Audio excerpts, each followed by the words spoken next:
Hmm. Good morning. I'm not sure really how to handle today.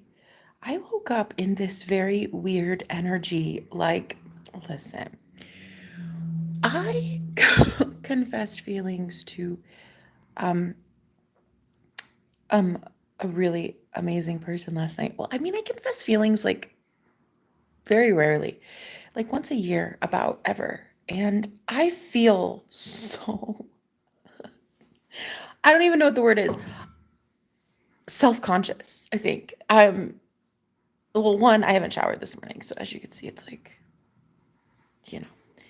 But listen, I'm not used to being in love. I'm not used to expressing feelings and emotions and stuff like that. And guys, I don't know. I think something's wrong with me. I talked to him and I told him like all the best things ever. And then instead of him being like, "Oh my God, I feel the same way. Like I love you too and like I can see the stars in your eyes and I just want to marry you and like I just obsess about you." Like he didn't say any of that. And now I feel so hella self-conscious. God, I really thought, like, listen, guys, I'm not kidding. I don't know if it's because of my period. I just feel like a bloated cow. Like I feel, I'm pulling, I'm tugging at my clothes. I'm over analyzing myself today. I'm everything. I'm like second guessing and questioning everything, and it's such a mood. And I'm not normally like this. I'm actually normally really confident. So I don't know if this is like his energy or what. Good afternoon. Hi, Anthony. Um, but like I don't know how to be in love, I guess. Okay, I expressed emotion and I was like, listen, I'm really insanely like into you. I'm really into you. But see, I don't do emotion well. I don't do feelings. I don't do that. Typically, as a narcissist, that's one thing I don't do. And so anyway, I basically confessed and I was like, I want this. I could see this like going somewhere. And then I said it and I was like, do I though? Is this for real? Like, I actually want this guy. Like, I want to be with him, really. And then he said the cutest thing. He was talking about like how he sometimes fantasizes about coming home to me, like coming home to me in his house.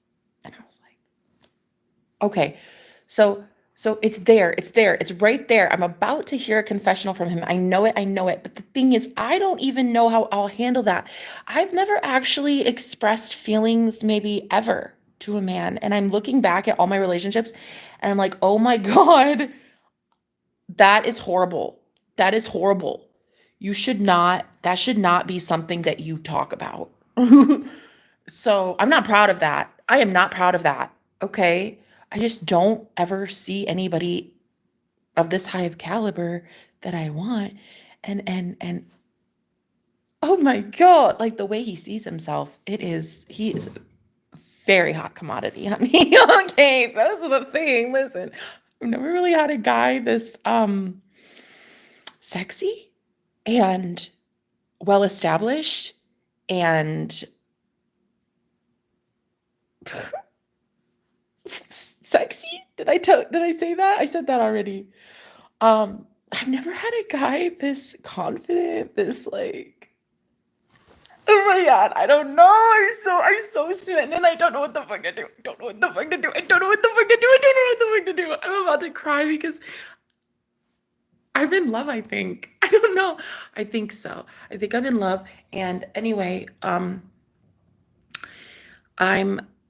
I'm really struggling because with our connection, it's very, very spiritual. There is a fourth dimension element to it. It's like we have astral, you know, encounters often and dream about each other all the time. And I'm just like, I, and he's changing so much. He's in 1 month. Like we've only known each other a month.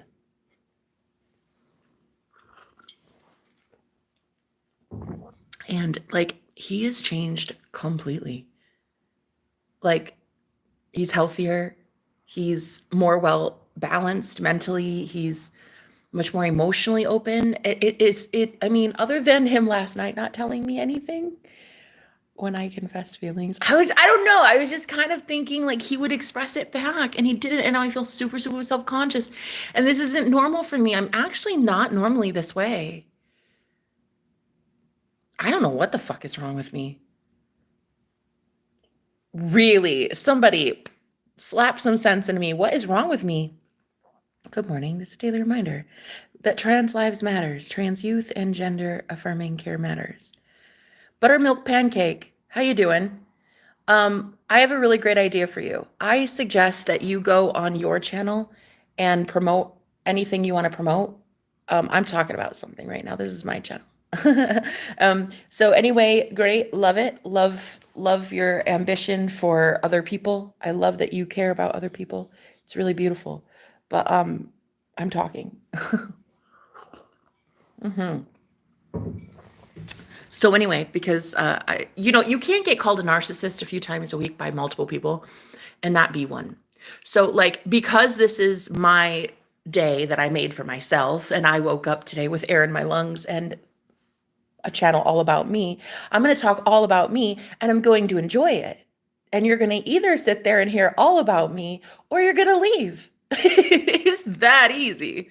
So I am falling madly in love with a guy that is, I think, almost equally scared to fall in love with me. I mean, he already has. Let's be honest. Like you said last night, what's there not to love? I thought he said that. He did say that. And then I said, do you really want to be with me? Like, do you want to make this work? Like, do you want this to be something? And he said, of course. And I was like, okay. And then I said, I'm kind of scared to like find out what it is. You know, like a Schrodinger's cat. You don't open the box to see if the cat is dead or alive, right? Or if there's a cat in there at all. And I was like, I don't want to look in the box. I don't want to open it and see if this is fake, that this is not real. And he's like, well, how about we just poke a little hole in it and let it breathe and give it some oxygen. Now, I don't know what that meant. I don't know, but look at me going all sorts of batshit crazy over this guy. Guys, this is not normal. I am not like this. This is not me. This is not me. Is this what happens when you go from independent to like getting involved with somebody? Oh God.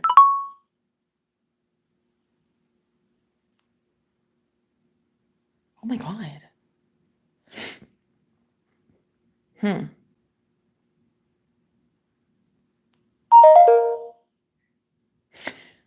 I don't know. All I know is I'm struggling a little bit. And I was wondering if anybody is in love in here because, like, what do I do? What does that mean? Poke a hole in it and then let it breathe. Probably add some oxygen, meaning add some flair, add some spice. That can't be it because we're actually pretty spicy. I would say that it's maybe space. Maybe he needs space. Maybe I need space. Maybe I need to never talk to him again. Cheers. I think that's what it is. Oh my God. Relief. Sudden relief. I feel so much better. Oh my God. Yes. This is why I'm so single all the time, because I feel better being single. Because feelings scare me. Emotions scare me. Connections scare me. Intimacy scares me. Like true vulnerability with intimacy. Oh my God. That's what it is. No wonder I want to break up with him. Oh, okay. Okay, now it makes sense. And the other day when I told you guys, I was like, it's like, yeah, I broke up with him. Like everything was going great. We were about to meet up. And then all of a sudden I was like, never mind. Let's not. Like he was about to come here and I said, never mind, let's not. And then I pulled the plug and then like basically broke it off with him. And then I felt so relieved and I didn't know why I felt so relieved. Oh my God, this is why. I'm terrified of connections. I'm terrified of love. That's it. Oh my God. You guys, I'm actually scared of love. There it is. Hi, Lomax. It's so sad. That's so bad. You guys, it's not a good thing. No, no, no. Do you know that we talked on the phone for like 10 hours yesterday? I don't know, something like that, like 8 to 10 hours. I don't know. Time's an illusion. Let's just say the whole day. We were like just talking the whole day. And you know what is so crazy? How spiritually awakened he is. He's like a conspiracy theorist. He's so awakened. It's kind of fucking scary. I think that's what it is I finally found the right man for me. And it's scary because he knows more than I do. Like, we talked about the Mandela effect. We talked about the Bible. We talked about religion. We talked about aliens. We talked about weather changing. We talked about Anunnaki. We talked about we talked about everything. Okay? Past lives, portals. Like, I have never in my life met a more spiritually aligned and awakened man ever. Not to mention the manifestation that we talked about. I taught him a thing or two about a thing or two, honey. I have never seen a man more aligned with me, and I'm so scared of that. Oh my God, guys, I don't know. It's a fear that I need to get over. Hi, Robin. I don't know where it came from. I don't have to know where it came from. I just want it the fuck gone. I want it away from me. What is this fear? Oh, please, just let somebody help me. Somebody help me. I love how you wrote manifested him. MEN, manifested. That's so cute. Because I manifest a lot of men. But it's not him. He is the one. And I know it. And I know it. I even told him, I said, okay, so I've been trying to find my magician for like a really long time, for 5 years. So I had my near-death experience on February 19, 2019. So 219, right? 3 years later on that day, I met my false twin flame. 3 years later from that, on the same day, I had sex with this man. Every 3 years, I guess, on the 19th of February, something is going to happen in my life that's crazy. I don't know, but it's happened in 3 years. It's like that. I meant my first false twin flame in 2022, and then my real twin flame in 2025. So, like, I don't know, but it's scary. I'm scared. I'm scared of how many synchronicities we see, how we finish each other's sentences, how I'm literally in the astral plane with him all the fucking time, how he shows up in my dreams, how he's like literally, you know what? Listen, this, you know what it is? I'm going to tell you I'm scared. Okay? I'm scared. That's all it is. Because it's so real and I'm so scared. I don't want it to be fake. I don't want it to be an illusion, a trick of the devil or something. I don't want to be wrong. But the other day, I randomly got this urge to go eat peanut butter right out of the jar. And I don't do that normally. And this is, you know, it's really funny. This actually happened with one of my exes too. One day, with my ex, I woke up and I ate cookies with peanut butter, and I never do that ever. I don't think I've ever done that ever since I was a kid. Okay. And then right when I woke up at like 2 a.m. to do that, my ex texted me and was like, guess what I'm eating right now? And I said, what? And he said, cookies with peanut butter. And I could not fucking believe what I was hearing. We were eating cookies and peanut butter at the exact same moment. Anyway, that was my ex, who I also knew was my twin flame. See, the twin flame consciousness, it can channel through multiple people. It is not just, my magician is an energy. My magician it's a spirit. It's an energy. It can channel through anyone. And so the same thing happened. Bro. I fucking come downstairs to eat some fucking peanut butter just out of the jar, the most random thing ever. And he literally, what was it? He called me a couple hours later and wanted to scare me. He wanted to scare me to stop loving him. He said, I want you to not fall for me. I want you and I Jenna, like I'm bad news. And I always get people in trouble. Like when women fall for me, like their life just don't. And I was like, yeah, well, I can't really help that. And he goes, yeah. Well, like you can't help that you love peanut butter? And I was like, what'd you just say to me? He's like, yeah, right. Exactly. Like I like peanut butter. And so there it was. He was trying to scare me with how good he is. He was trying to scare me with how spiritually aligned he is with me. He was literally trying to weaponize the fact that he knew that I was eating peanut butter because it was something either he likes or he made me do. I don't know, but somehow he astrally spied on me and knew I was eating peanut butter, and he used that shit against me to scare me. And like, yeah, look how intense this is. Look how I can be everywhere at one time. Look how this is going to rock your world, Jenna. Are you really, really ready for that? And listen, I got this download today in the mirror when I was in the bathroom. I heard Lucifer, and I heard how Lucifer brings down nations. And this is such a sign of the times that a lot of people on the planet are being judged. And it's like, the example I have is like, if you're not ready for love, you're going to get wiped out. Like you're just this frequency, this scary thing called a spiritual connection is going to freak the fuck out of a lot of people, and they will not make it. And people will just like push love away, go sign some karmic contracts, or go ape shit. I'm not sure. They'll just lose their minds or something, because this is a frequency. And if you have not prepared yourself as the bride of Christ yet, you will not be able to withstand this frequency. Do you see what I'm saying? I don't know. Go fuck yourself, Chase. Just go leave, bruh. Go leave, bruh. No one asked you to be here, motherfucker. Go somewhere. It literally is that easy. Even you can do it, Chase. Do you understand? It's literally so simple. Go somewhere, bruh. I'm busy talking. Yeah? Go back to your mom's basement, hunty. Go somewhere. Bye. Blocked. Bye. Thank you for never showing up again. Fucking scroll up or down. I don't give a shit, bruh.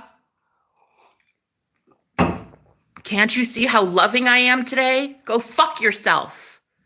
Anyway, so back to what I was saying before I was rudely interrupted by a troll bot from NPCville. I am not okay with love. There is something about it that freaks me the fuck out. And I think what it is like all of a sudden I get to be this very defensive, overwhelmingly obsessed girl who always wants to protect and make sure that the people I care about are taken care of. And I have to be reliable and responsible. And I am perfectly okay by my own self, you know? Selfish, narcissistic, completely isolated. I don't even have a fucking pet goldfish. All I have is me, myself, and I, and my big ass ego. And I do not need someone coming in like Lucifer trying to wreck nations, okay? I don't need people trying to get my pride and ego decimated and destroyed, okay? I don't need that. I don't need this motherfucker coming into my life, wiping me out.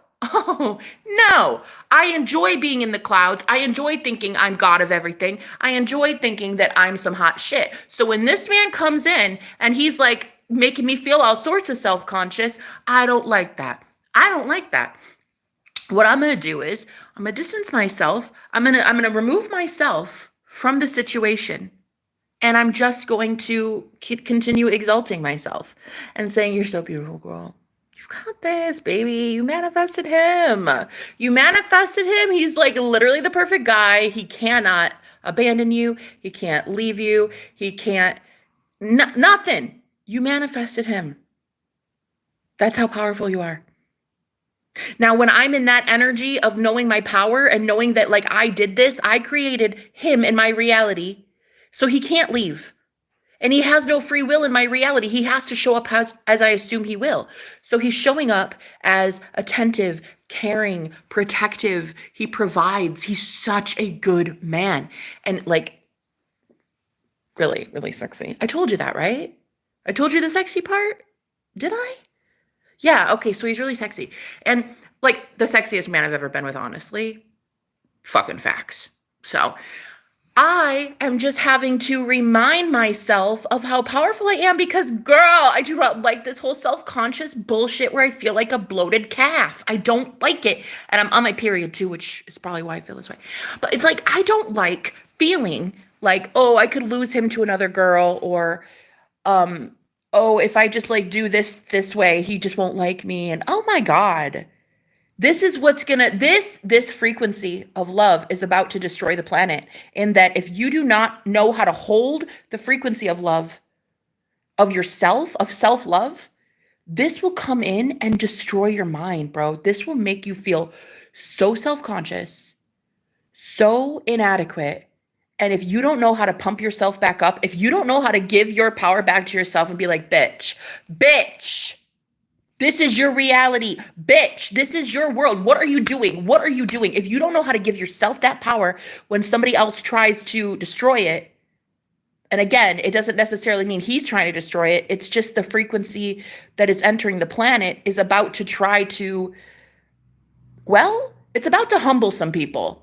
It's about to humble you. You best damn make sure that your ass doesn't get humbled. You best be sure that your pride is from God, from that Godfidence, though, because when this planetary, wipeout happens, and the fact that the frequencies on the planet are entering each and every single person, and you don't know how to love yourself back to, I've got this, bitch. If you don't know how to do that, well, then you're screwed. You're not gonna make it. Because that's just how it is. I mean, that is really just how it is. You won't make it. True love will enter the planet. It's a second coming of Christ. It's happening, and it's the destroyer of worlds. Like, this is, you know what? I just heard that song, Lord Huron, from Lord Huron. It's called World Ender. I'm the world ender, baby, and I'm back from the dead. Yeah, this is gonna destroy some people because it's a frequency. It's like sound healing. That's a frequency. And then that destroys demons. Like, that makes demons want to flee the planet. But if you have a lot of demonic contracts, you have basically been dealing with the devil. You don't get to just get out of that. You have to pay for that. You have to pay your karmic contracts, pay your karmic debt.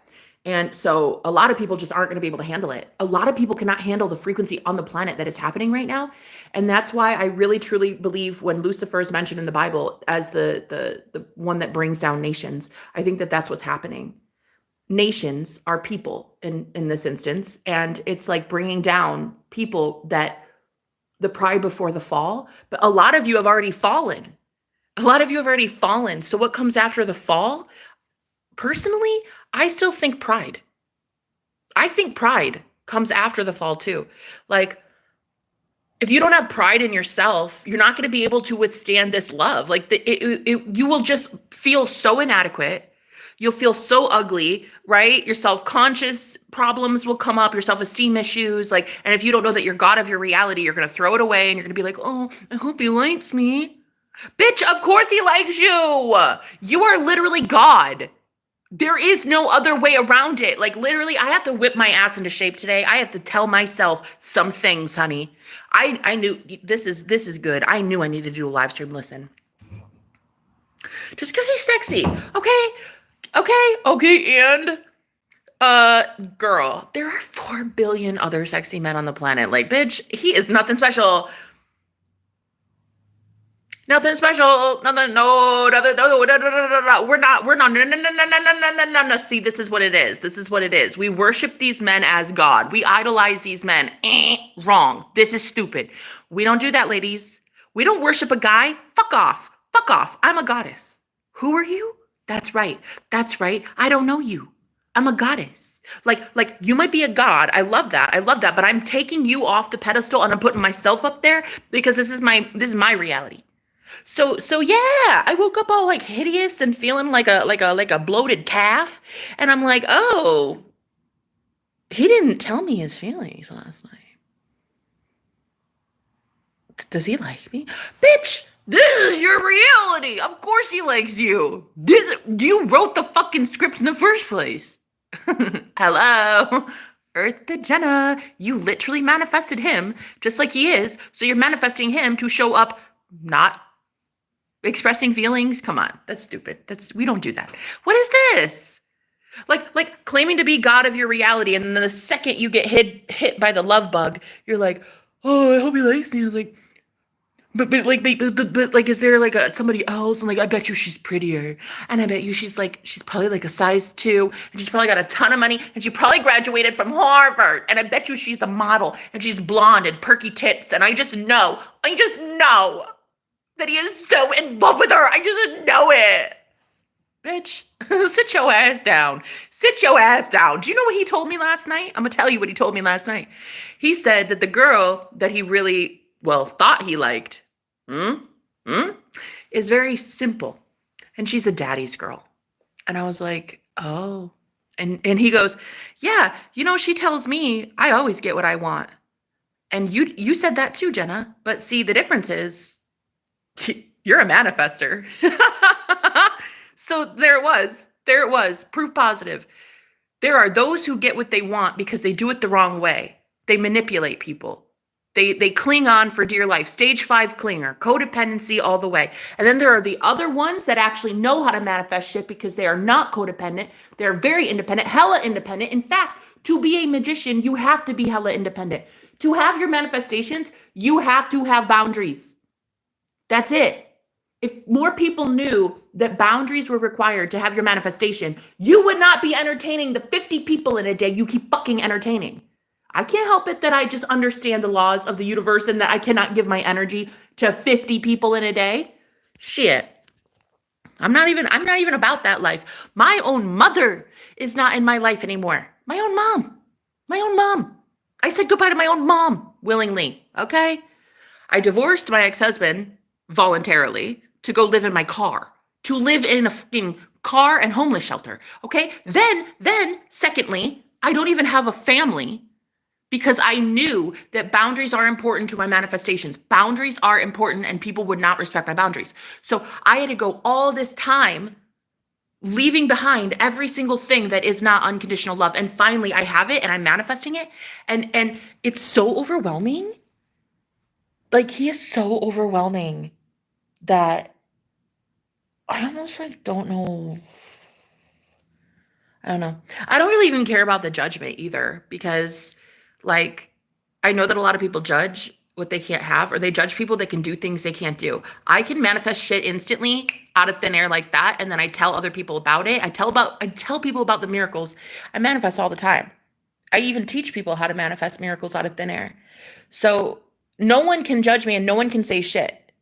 Okay. I know what I'm doing. I know what I'm doing and I know who I am.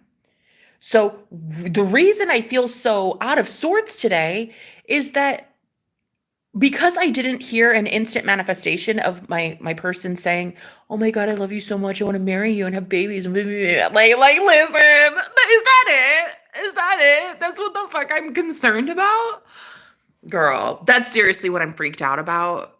That the dude didn't tell me he's like madly in love with me. Oh my God. Do you know how I know he's madly in love with me? We spent like 10 hours on the phone yesterday. Talking about science, politics, manifestation, healing, holistic medication. Like, we talked about weed. We talked about literally everything. I mean, it is, girl, do you really need to be told? Oh, I'm so in love with you. Like, I'm gonna melt. You're so beautiful, Jenna. You're so beautiful that every time I'm around you, I just receive bliss and ecstasy from angels. God, I don't fucking need that. What the fuck is my problem? Nothing. I don't have a problem. I only have solutions. Anyway, so here's what's happening today is I am receiving unconditional love from a very, very, very, very, very, very, very, very, very, very, very awakened divine masculine. And it is so life-changing and DNA altering and brain fucking that I do not know how to remain in a calm and cool, collected state. And I think that's what's going to happen to the planet soon when the whole, like, Jesus comes back, kind of thing. Jesus is returning, bitch. I'm just saying. My ghost is here.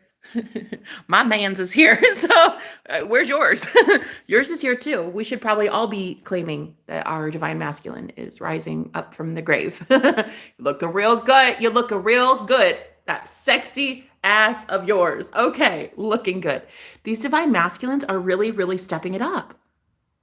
Like, I could not even believe the way he was saying, I don't even want to drink alcohol anymore, Jenna. He's like, when I met you, I didn't care. I didn't care about living or dying. I really didn't care. And he's like, since I met you, I'm turning a new leaf. I want to change everything. I want to change everything. I want to change my life. I want to heal. I want to get better. He's like talking about holistic natural toothpaste. He's talking about like how to, he was like, I got to get grounded. I'm going outside to get grounded. He's like talking all this spiritual shit, bruh. And it is like overnight, I just manifested the most perfect man for me. And guys, when the world realizes that they are getting their manifestations, it's going to be hell on earth for some and heaven on earth for others. Because what you're going to learn is that your imagination is God. Your imagination is creating reality. And if you watch a whole bunch of shit that you don't want to watch today, like horror movies, or you speak a lot of death over yourself, guess what? You're about to find out that your imagination creates. So a lot of people are not going to be doing too hot. But a lot of others who understand, and they watch their mental diet. They keep on it with their thoughts, right? You guys are about to experience the promised land. And I'm telling you, that shit is on earth, girl. That is not up in the clouds in some fucking planetary, some other planet. You are literally going to be having every single day, heaven on earth. You don't have to die. It's not on your deathbed. Not when you're 95 years old do you go to heaven. It's like it's literally here now. And you experience it when your boyfriend calls you. You experience it when you go out for filet mignon and it tastes like the best food you've ever had. You feel it when you drink clean water and you're like, oh my God, thank you so much, God, for today. When you find money on the sidewalk and you're like, wow, what a cool glitch in the matrix. That's so cool. You are going to have heaven on earth while other people are having hell on earth. Okay? And the beauty of the universe is that you get to keep heaven on earth because the ones that are in hell are leaving you the hell alone. They are going to be leaving your life, period. That's it. End of story. They are literally going to be in a frequency all their own. There is a home for them and it's not with you. So the ones that are aligned with you, you're going to be naturally gravitating and magnetizing them, attracting them. You're not chasing, you're attracting your tribe. Your vibe attracts your tribe, right? So anyway, long story short, this dude legit last night, he was telling me, I love our voices together. I think we should do a podcast. And I was like, oh my God, I never even thought of that. I never even considered that. Not even once. Like I'm just falling in love. I wanted just love, but then he's thinking more about collective and how to help heal people and stuff, which I love. That's why I know he's my twin flame. Twin flames are meant to do work for the collective, right? But I'm just like, yeah, but can we just talk all day and you cuddle me and stuff and we eat ice cream and watch The Office and can we just have us? But nah, he's like, nah, I really want to do this podcast. I want to do this and this and this. And then I think I'm going to start this business and I really wanted that. And I'm going to maybe go to a detox place for this. And I don't want to drink so much alcohol. And I'm just like, yeah, but can you come over and you just hold me? I want that. I want that. I want you to hold me, babe. And I want to save the world. I just want you to hold me. Can you hold me? Girl, what is it? I'm on my period, so it's automatically, I'm super hormonal, but I'm just please, can you just tell me I'm beautiful? This is me last night. Listen, after I confessed feelings, this was me. I was like, can you just tell me I'm so pretty? I just want to be pretty. The fuck, bro? I could not believe how fucking ugly my energy was. I seriously, dude, no, it's bad. It was so bad. I was like, okay. And aren't you going to say something, honey? Okay, do you have anything to say? Or crickets? Crickets, dude didn't say a word. I swear to God, he didn't say a word.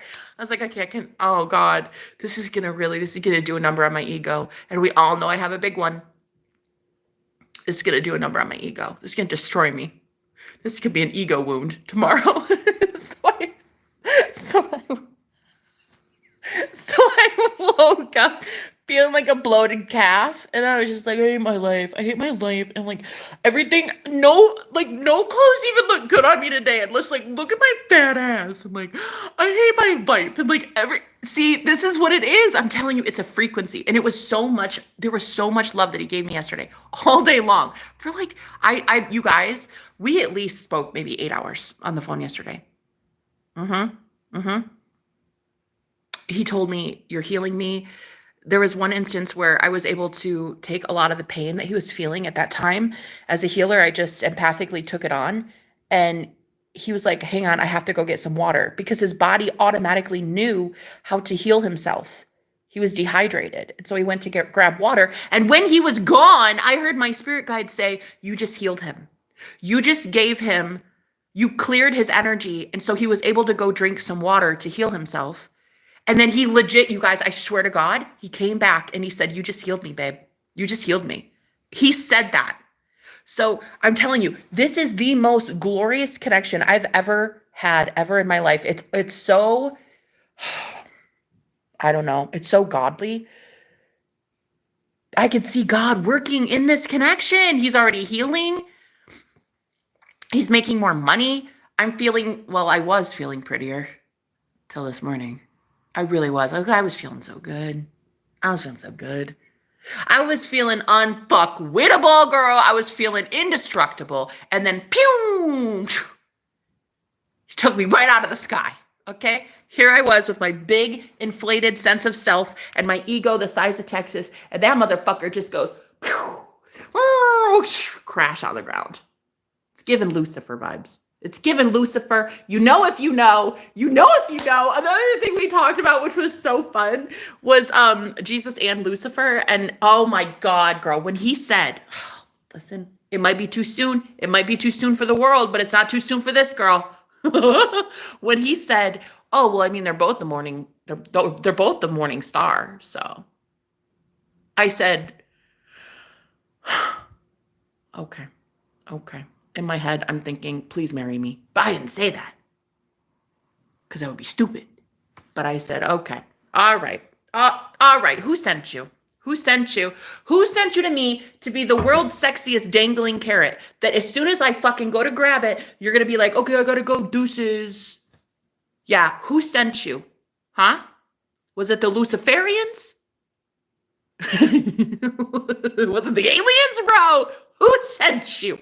And so, yeah, no, here's this guy, super, super awake, right? Like the most gorgeous spiritual mystic I've ever met, ever. A king without a crown, honey. And he is so fucking perfect. Listen, so fucking perfect. So perfect. Oh my God. So anyway, we talked about Jesus, and we talked about Lucifer, and we talked about how they're one and the same. And I was just thinking to myself, I literally said these same words to the roommate when we ate dinner, when we had that date 2 nights ago.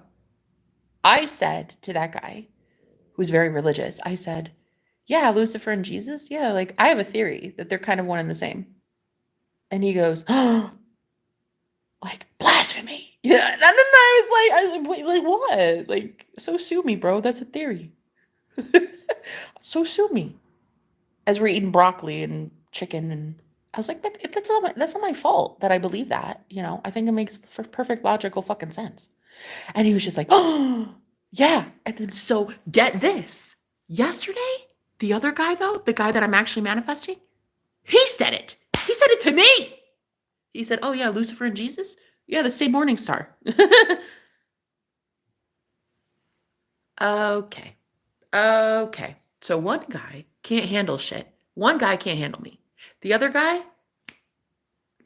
literally match made in heaven or hell. I'm not sure. It depends on what you think. Some people probably would think that to have someone say something so boldly as to assume Jesus and Lucifer are one and the same is probably like a Satanist or something. Like a Luciferian, a Satanist, whatever you want to call it, a devil, whatever. I heard him say it and I was like, oh my God, get in my pants. Get in my pants right now. Get in my pants. I couldn't believe it. I was like, what am I hearing? Am I hearing angels singing? Girl, I've been knowing for a very long time about the whole Jesus Lucifer thing, and to hear him say it just so boldly, like because what I think I told him about the date that I had with that other guy. I was like, yeah. Well, I told him, the Jesus Lucifer thing, and he was like, yeah, well, they're the same morning star. I was like, yeah, but see, that wasn't his response at the table. He did not agree. So that guy might be cute, but yeah, I ain't interested. Shoo, shoo.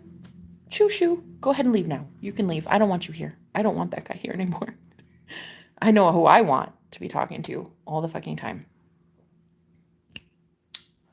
So anyway, I got this man, honey, and he is all man, and he is all God, okay? He's all alien. Oh, I've never seen a sexier man in my life.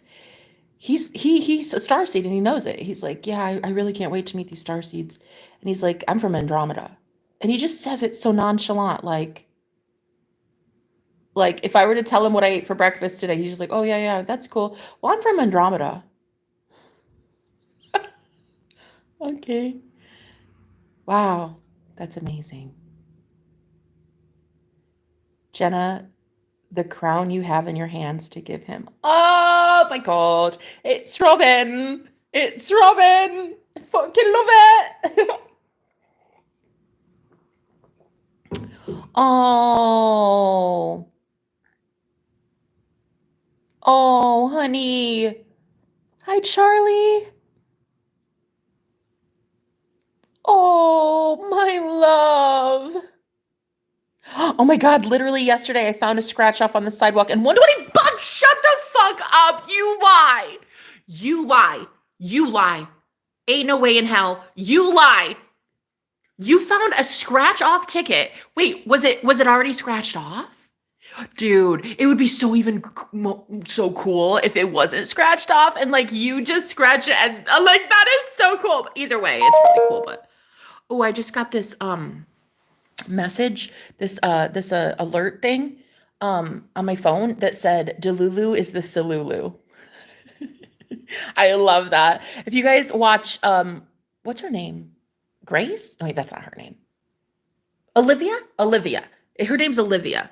On the manifesting, wait, what's her? Master Manifestors. She does live streams like this too, and she coaches people through live streams. She's fucking amazing.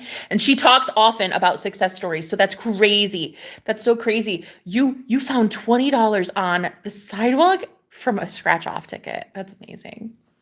Hell yes, bitch. Of course you did, Charlie. Of course you did. Duh. That's just the tip of the iceberg, okay? Troll alert. All judgment stems from pure jealousy. Isn't that the truth? Hey. So you guys, I woke up and I was like feeling so hideous. I felt like a bloated calf. I'm not kidding. And then I looked in the mirror and I was like, it is what it is. This is the best we get. And then I like left and I said, I gotta go do a live stream to fucking pump myself up, honey. Because like nobody does this for me. Nobody ever pumps me up like I pump myself up. Listen, I love you guys, but you don't do it for me. You do not do it for me, honey. I do it for me. This is why I'm the cheerleader. This is why when I have friends and like partners and like, I am always the one that's boosting other people up because like I know how to do that, okay? Because I am the poo.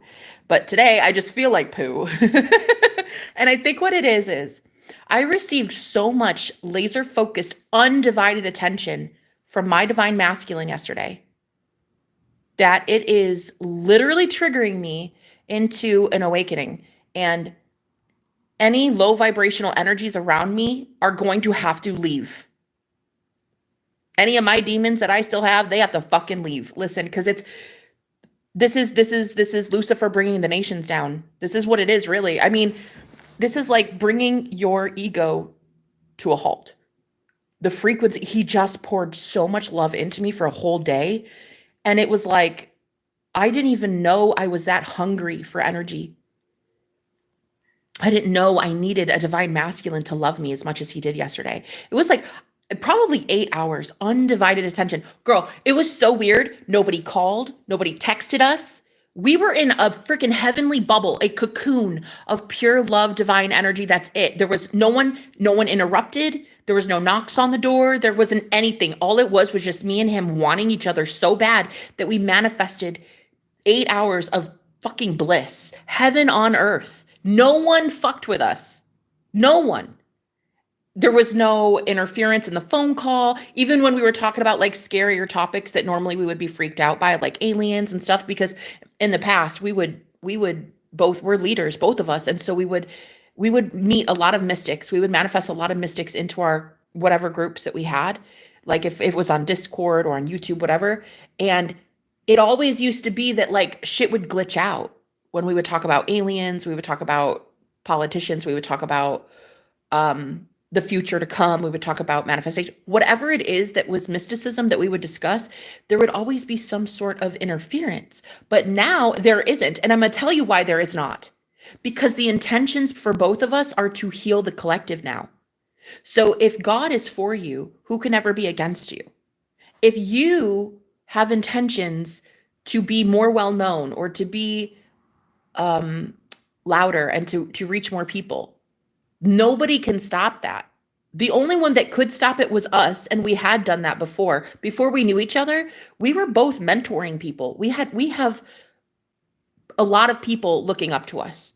But in the past, there was this fear that like, oh, well, they're going to silence us, or they're probably going to kill us, or they're going to do this and this as mystics. They're just going to, put us in our place and we won't be allowed to share our content or whatever. It was like, that's what we used to believe. But now it's changed because I set intentions for our union that we reach the people we need to reach. And it's going to happen. It's going to happen. There is no one that's going to tell me no because I'm telling me yes. You see what I mean? So he was like, I think we should do a podcast. I was like, shut up. Are you serious? You want to do that with me? He's like, yeah, even if it's just voice like this is really fucking entertaining. I think people would love to hear this. So I don't know. I've never seen a divine masculine so awakened to the truth as a high priest. And we even talked about like what woke me up was seeing the sun. The sun changed color for me. This was back in like 2016, maybe. I was outside with my husband, my ex-husband, and he was turning the key to get in the house. And I was like, dude, hurry up. It's hot out here. And he was like, it is not that bad. It is not that hot. And I said, dude, my skin is burning. What the fuck? And I looked at I had short sleeves on, and I looked at my arms and I was like burning, like my skin was burning. And I'm like, what in the hell? And I look up and I see the sky, and it is the sun. It's bright white. And it took up the entire fucking sky. It was so bright. And I was like, what is that? What is that? Where is the sun? What is that? And he looked up and he's like, are you high? Like the way that my ex-husband never believed ever. He never believed in any shit I was going through. The irony of all ironies is his name was Thomas. And I always called him fucking Doubting Thomas. He never believed shit that was going on with me, ever. Ever. When I would go through the Mandela effect, he was always there opposing me. When I would go through it, I saw the sun change color. And he was like, I said, what color is that? That's white. And he's like, no, that's yellow. Honey, the sun is yellow. Okay, we all know this. We learned this in 3rd grade. We know this. He would get so fucking butthurt at all the changes that I was going through. So I've never had anybody that went through a transition like me spiritually. And so last night I told him that story about the sun and how that woke me up. The sun metaphorically woke me up, right? And he goes, oh my God, that's also how I started. That's how I woke up too. The sun changing color. Exactly. That is what started me on my journey too. Same thing. This is the same man that told me that when I told him a story about how I was voted most likely to have a talk show in high school. He goes, "Oh my God, I was voted most likely to be on TV in high school." So we were both voted to be on TV in high school, and it's so weird. He was in a college movie, and I was a child actress. So it's very weird. It's like I fucking literally manifested the most perfect man in the entire universe for me. So what the fuck am I butthurt about right now? What am I stressed out about? Oh, he's like, I'm so bloated today, and he's just gonna be like, God, you're so ugly and so fat. Okay. Oh my God, he just won't like me because like I do this for a living, and like he probably isn't about it. Girl, do you know how much he loves my divination? Do you know how much he loves me as a tarot reader? Oh my Lord. Like when I told him about the magician in tarot, the first card of the archetype, the major arcana, I said, the magician in tarot is my favorite tarot card, and I have literally been trying to manifest the archetype of the magician as my husband. I want the magician. I love magic. I want the magician in my fucking life. So no sooner does this man start talking about some Aleister Crowley, some high up magicians, okay? And then he's like, yeah, I was looking up some magician stuff today. And I'm just like, go somewhere. Go somewhere. You're looking too damn sexy. Get out of my life. Go somewhere, buddy. Don't be here with me. Go somewhere. Leave. I don't want you because you're too good to be true. I don't like that feeling. Like you have just literally manifested your perfect soulmate, and everybody on the planet is not gonna do it for you anymore. Like it doesn't matter how many dates I go on. It doesn't even matter. I just dated the roommate. I went on 2 dates with that guy. Ain't no way in hell I will ever settle. I don't care how cute you are. I don't care how well packing you are down south. I don't care how much money you have in your bank account. I do not give a flying fart fanoogan. You ain't him. And if you ain't him, then bye. Boy, bye. see you never. So yesterday, about 8 hours on the phone, undivided attention,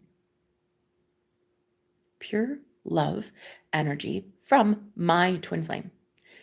And I'm telling you right now, the glitches I'm going through in my brain, honey, the way that my fucking brain is shorting out right now has everything to do with the frequency of love.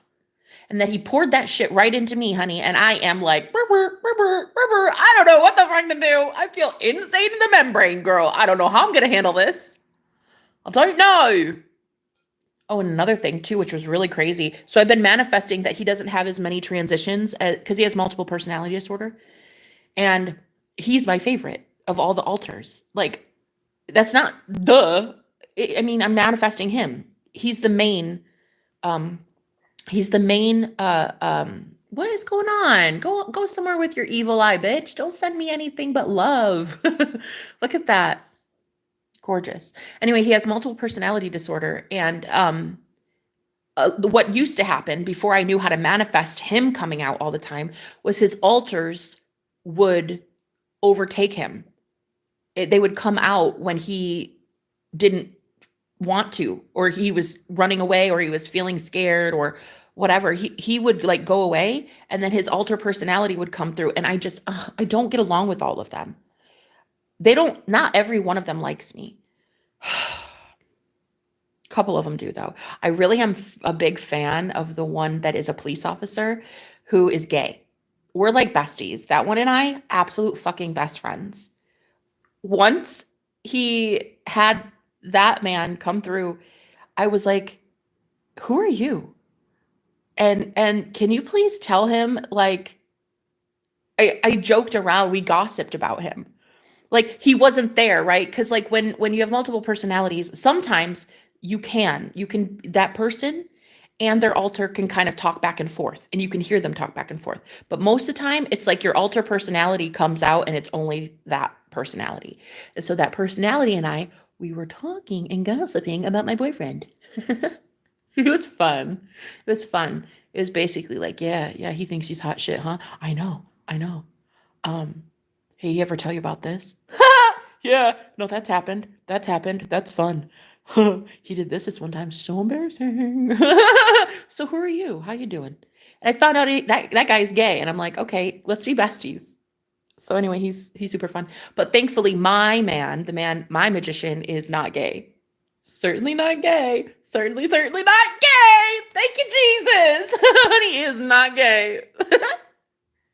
Not in the slightest. Okay, no, very straight and very into me. Yes. Okay. And so another thing too, I okay, I'm gonna tell you something. Okay, this is a little TMI maybe, but I am very TMI. That's like my whole story. That's my whole life is TMI. So anyway, he asked me to send him a video of my legs. Listen, girl, just my legs. He's like, please just send only your legs. Okay, send me a video. And I'm telling you right now, I will never, ever, ever have to see anything with my eyeballs other than those things. I will never watch anything else if you catch my drift. And I was like, oh my God, is this guy like seriously in love with me? Like he loves my body. He loves it. My curves, my stretch marks. Girl, I sent him the video and I hadn't even shaved my legs. And the craziest thing was too, look, the craziest thing about it was I was seeing that video. It was only like a 20-second clip. And I sent him that so fucking sexy, so confident that I had looped it about 15 times. I watched my own legs for about 15 loops over and over. And I was turned on by them. I was turned on by my own damn legs. The same legs I've had for 35 years, honey. They never did it like that for me before. But I started seeing myself through the lens of him, his eyes, how he sees me. I am seeing myself now. And so I replayed, I looped it and looped it and looped it. And that video, girl, it did some things. I was like, wow, my legs are sexy. Okay. Okay, look at you. Look at you saucy mama. But yes, those legs, girl. Those legs, though. Those thighs. Okay, it's the thighs. And anyway, see, what I did was I did this whole like little sexy thing where I like grabbed my inner thigh and then it was like, ooh. Yeah, no, that did it. That did it. That was it. That was it. End of story. Basically, he's hooked, is all I'm going to say. So the point is, I feel in his presence, I feel so insanely sexy, so wanted, so desired. But then because it's a frequency and it's going to clear out a lot of junk and energies that you've been entertaining for a while, it looks like going through a insane midlife crisis. So he spent 8 hours on the phone with me yesterday, had all day off of work, and just spent the whole day with me. The whole day with me. And not one of his altars came out. Not one. Not one. Because I kept pulling the best self. I kept pulling his best version. Like we fell in love. Like we really, really, we did. We have been for about a month. But yeah, I just, it's real true twin flame union. Yes, it is. Yes, it is. Yes, it is. And I cannot sit here every single day telling you guys that you get what the fuck you want and then not believe that I get what I want. Look at this. I just got another alert on my phone. It says goodbye insecurity. Bitch. I'm the one that has to say goodbye to insecurity. I'm the one that has to say, of course you want me. I'm literally a goddess. You want me. You desire me. You crave me. I crave me. I even crave my own damn legs. Like, look, I'm not kidding, guys. I got turned on by my own damn leg video. Why? Because I'm a narcissist. Cheers. Like, I'd tap that. I joked with him and I told him, like I said, okay, I said, I'm very different than most people, okay? I personally do not worship a God outside of me. I worship myself. I am God. I worship me. I said, I like to stand in the mirror, look at myself naked and say, yeah, bitch. Yeah.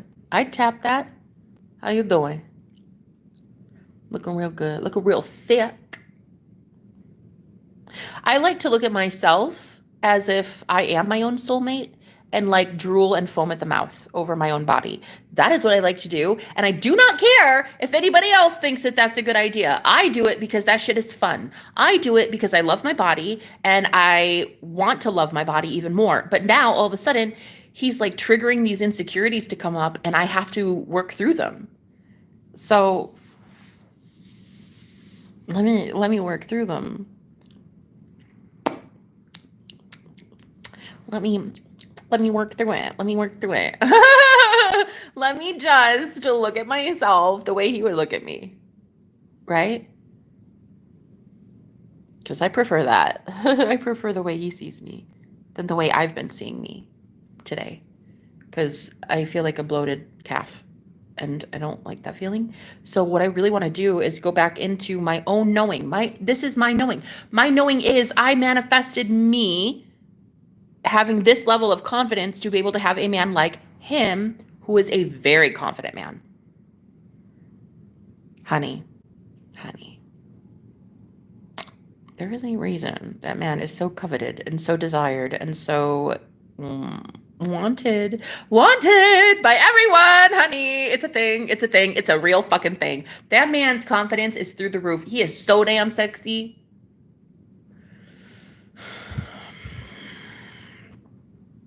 It's unreal. It's unbelievable is what it is. I think it's just, I've never had a man with so much confidence in my life before. Like, and he knows it too. You know what I mean? Like there are those men that you meet, they're sexy, but they don't know they're sexy.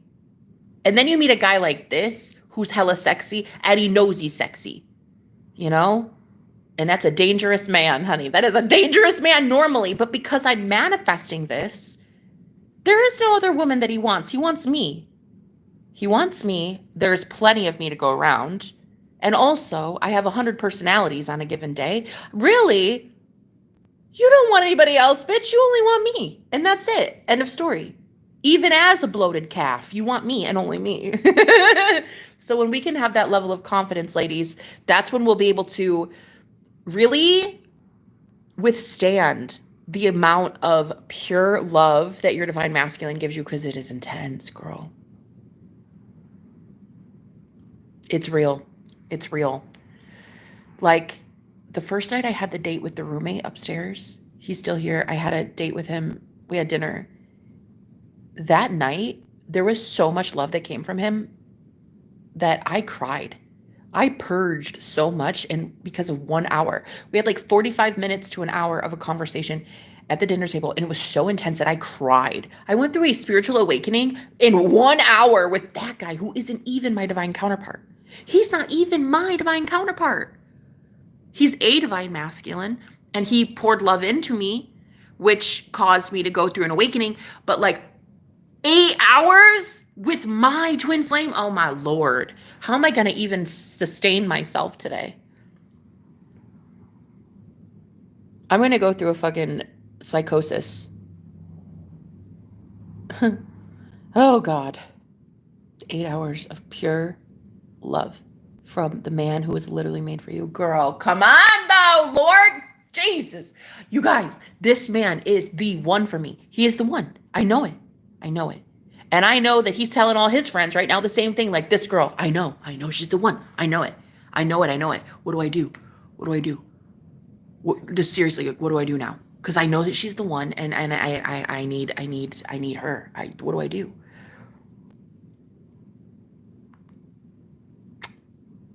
Because we're both narcissists. And now how do you be with a narcissist? Well, I don't know. I've never been in love because I'm a narcissist. So what the fuck do we do now? Like all of a sudden I'm glitching out. My ego is disintegrating and all I can be is my higher self. And if you're your higher self, then you're pure love. And so what do? How do you handle pure love if you've never had it before? Right. Am I going to glitch out? Am I going to become irrelevant? I feel like I'm just going to become a ghost soon. Like, I don't know. But anyway, my life is, I don't know.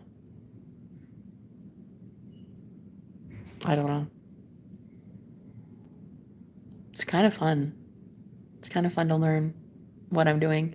I'm manifesting gods. Can you believe that?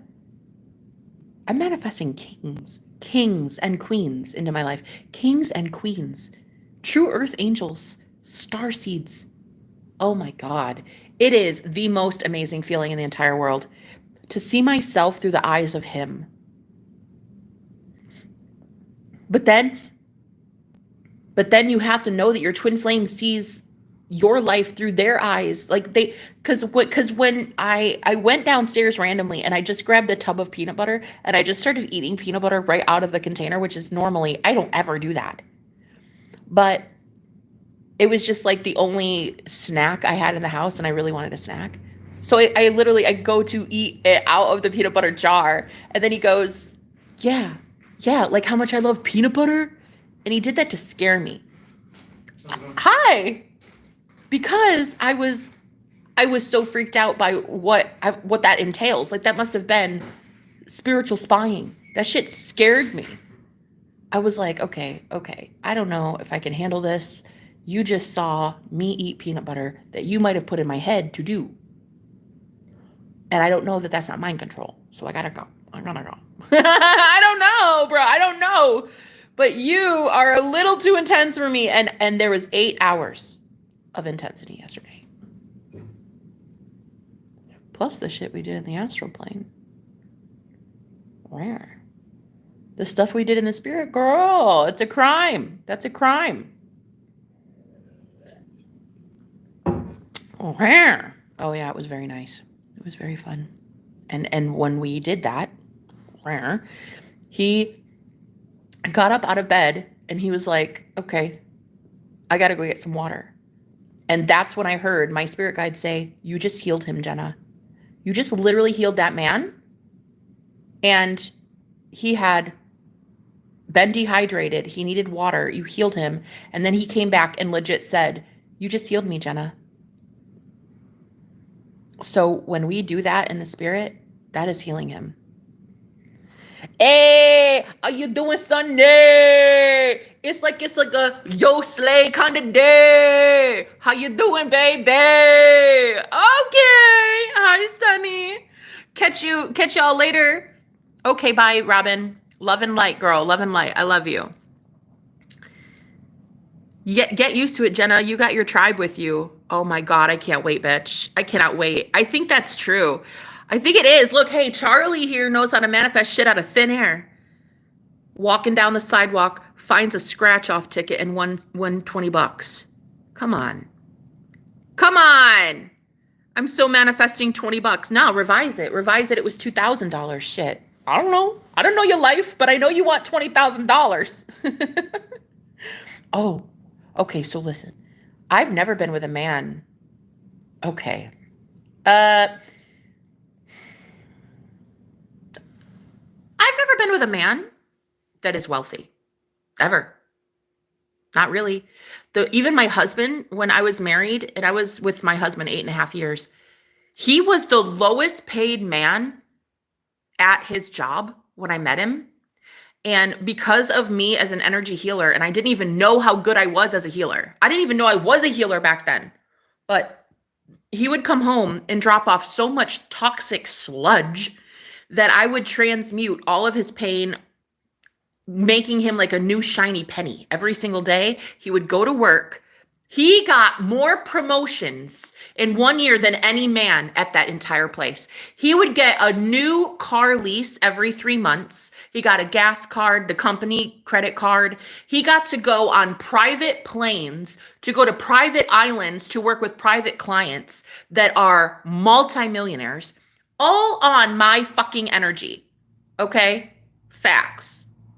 Because I was transmuting this man's pain. So in exchange of him having all of this growth in his finances, I had a very cushy life. We had a 6-figure income. I could go wherever I want, buy whatever I want, do whatever I want. I used to be able to like smoke.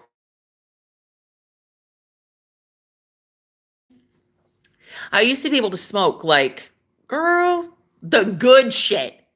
The good shit, honey. And I had the time of my life. Like that was the best time. But I also knew that he wasn't spiritually awakened and I needed to find my magician, and he was not my magician. So I went on my journey, and it even led to being homeless, and I had to be living in my car. I went through the wilderness. I went through trials and tribulations to get to my twin flame. But I have never actually had a wealthy man. Like, even though my husband made good money, he wasn't wealthy on his own. He wasn't wealthy in his own mind. He didn't know how to sustain his wealth on his own using his thoughts and his speech as the magician would.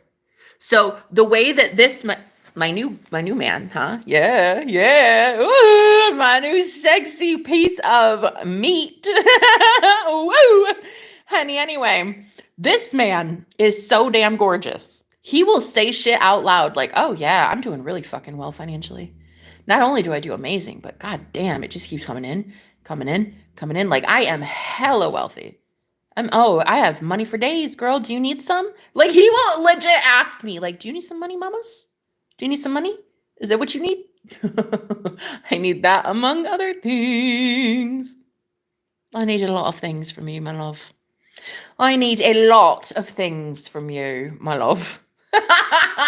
So anyway, yeah, no, I'm like madly in love with myself. And so I don't know how to be in love with somebody else. Because like my heart is too full on my own love for myself. So I don't even know how to bring a man into it, girl. I don't even know. How do I love a guy when I just love myself so damn much that I get called a narcissist 15 times a week? I'm serious. I don't know what to do. I've never been in love before. I'm a narcissist. I don't know. So anyway, no, he says like the cutest things. I'll just be like talking about something I'm going through, and it does completely irrelevant.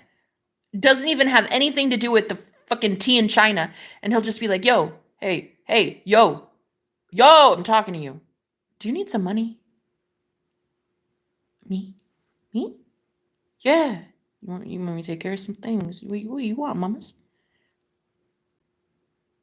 Oh my God, for real? Like money? Like what? Yeah, it'd be lovely.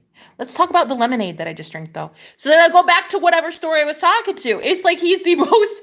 I've never in my life been so shocked by how fucking random he is, but also so protective and so providing. I've never seen anything like it. This is the best. This is heaven. You guys, I'm not fucking around. I knew what I was talking about. I tried to tell you. I tried to tell you all. I tried to say it. Get your life right with Jesus. Did you want to listen? I don't know. Did your ass find a winning lottery ticket on the fucking sidewalk? I don't know. Did you win $20 today by just finding a lottery ticket on the fucking ground? I don't know. You tell me. Did you get it right with Jesus? Did y'all listen to me? Huh? I don't know. But it looks like it's the second coming of Christ. Thank you, Jesus. You know if you know. It's probably the second coming of Christ with the first coming of Lucifer. So actually, I don't know. I don't know much about.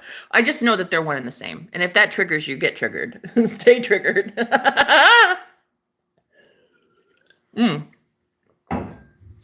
But anyway, yeah, I'm like a big fan. I'm like a big fan of everything that this man and I talk about. I'm like, he will literally tell me about how he woke up because aliens woke his ass up. Oh my God, marry me. Sir, what did you just say to me? He'll be like, yeah. So I see these UFOs through the trees, and I see like the flashing lights, and I know they're talking to me, and I'm like, oh my God, call me. Well, actually, you are calling me. You're literally telling me that on the phone. So never mind, but oh my God, marry me. Like, fucking marry me. Let's get married on a starship. Let's go to Venus and get fucking married there. Do you want to? And it was so cute too, because last night he's like, I was hanging up because I had a headache because I took on a lot. I took on a lot of pain that he was feeling. I seriously, as an empath, I took all of his pain yesterday. He was not doing well. He even told me, he's like, I thought the night before I was going to die. And so I took all of that pain and I'm transmuting that shit right now. Literally me sitting here is transmuting it telling you all this, I'm transmuting pain right now. So you're just going to sit here and listen, or you're just going to go. I don't care, but this is helping me. So on the phone right before I was leaving to hang up, I was like, okay, yeah, I'm going to go. I got a headache and a migraine, right? And he goes, all right, so anytime you need something, anytime that you need something, girl, you just let me know, okay? And I was like so disoriented by that comment. I repeated it to him. I said, wow, so anything I need, you're gonna give to me. Like, because I was disoriented and I needed to repeat it. And he's like, yes, that's what I said. Oh, okay, whoa, really? Yes, anything. And I was like, anything? He's like, even British Jenna. If British Jenna needs something, you just have British Jenna call me, okay? Because he knows I have multiple personalities as well. That's actually one of the things that we have in common, is that we are very multifaceted. And so anyway, I have multiple me's, and he loves all of multiple me's, and he has multiple hims, and I love all of multiple hims. He's so fucking cute. So I'm in love, and I don't know how to be in love. So the only person I ever knew how to be in love with was my damn self. And now I'm manifesting myself in another physical body. And so I don't know how to love another person outside of me yet, because like I've just been like a narcissist, only loving myself. So now I'm madly in love with a guy who has really awesome boundaries, who's also a narcissist, but he is such a cool narcissist that he really wants to help heal the world. So he's like an empath mixed with a narcissist. It's very cool. It's very weird. I don't understand it quite yet, but I am in love, and I'm okay with the way that I feel. So he's a mixture of philanthropist, leader, healer, narcissist. Very strong boundaries, this one. And I love it. He even told me about like how some people in his life, like he tells them like, no, I can't help you with that. I'm so sorry. No, I'm not gonna be able to do that. And like he said it, and I was like, oh my God, you are so sexy. Because the date that I had 2 nights ago with the roommate that just left, he just left to go get lunch, I think.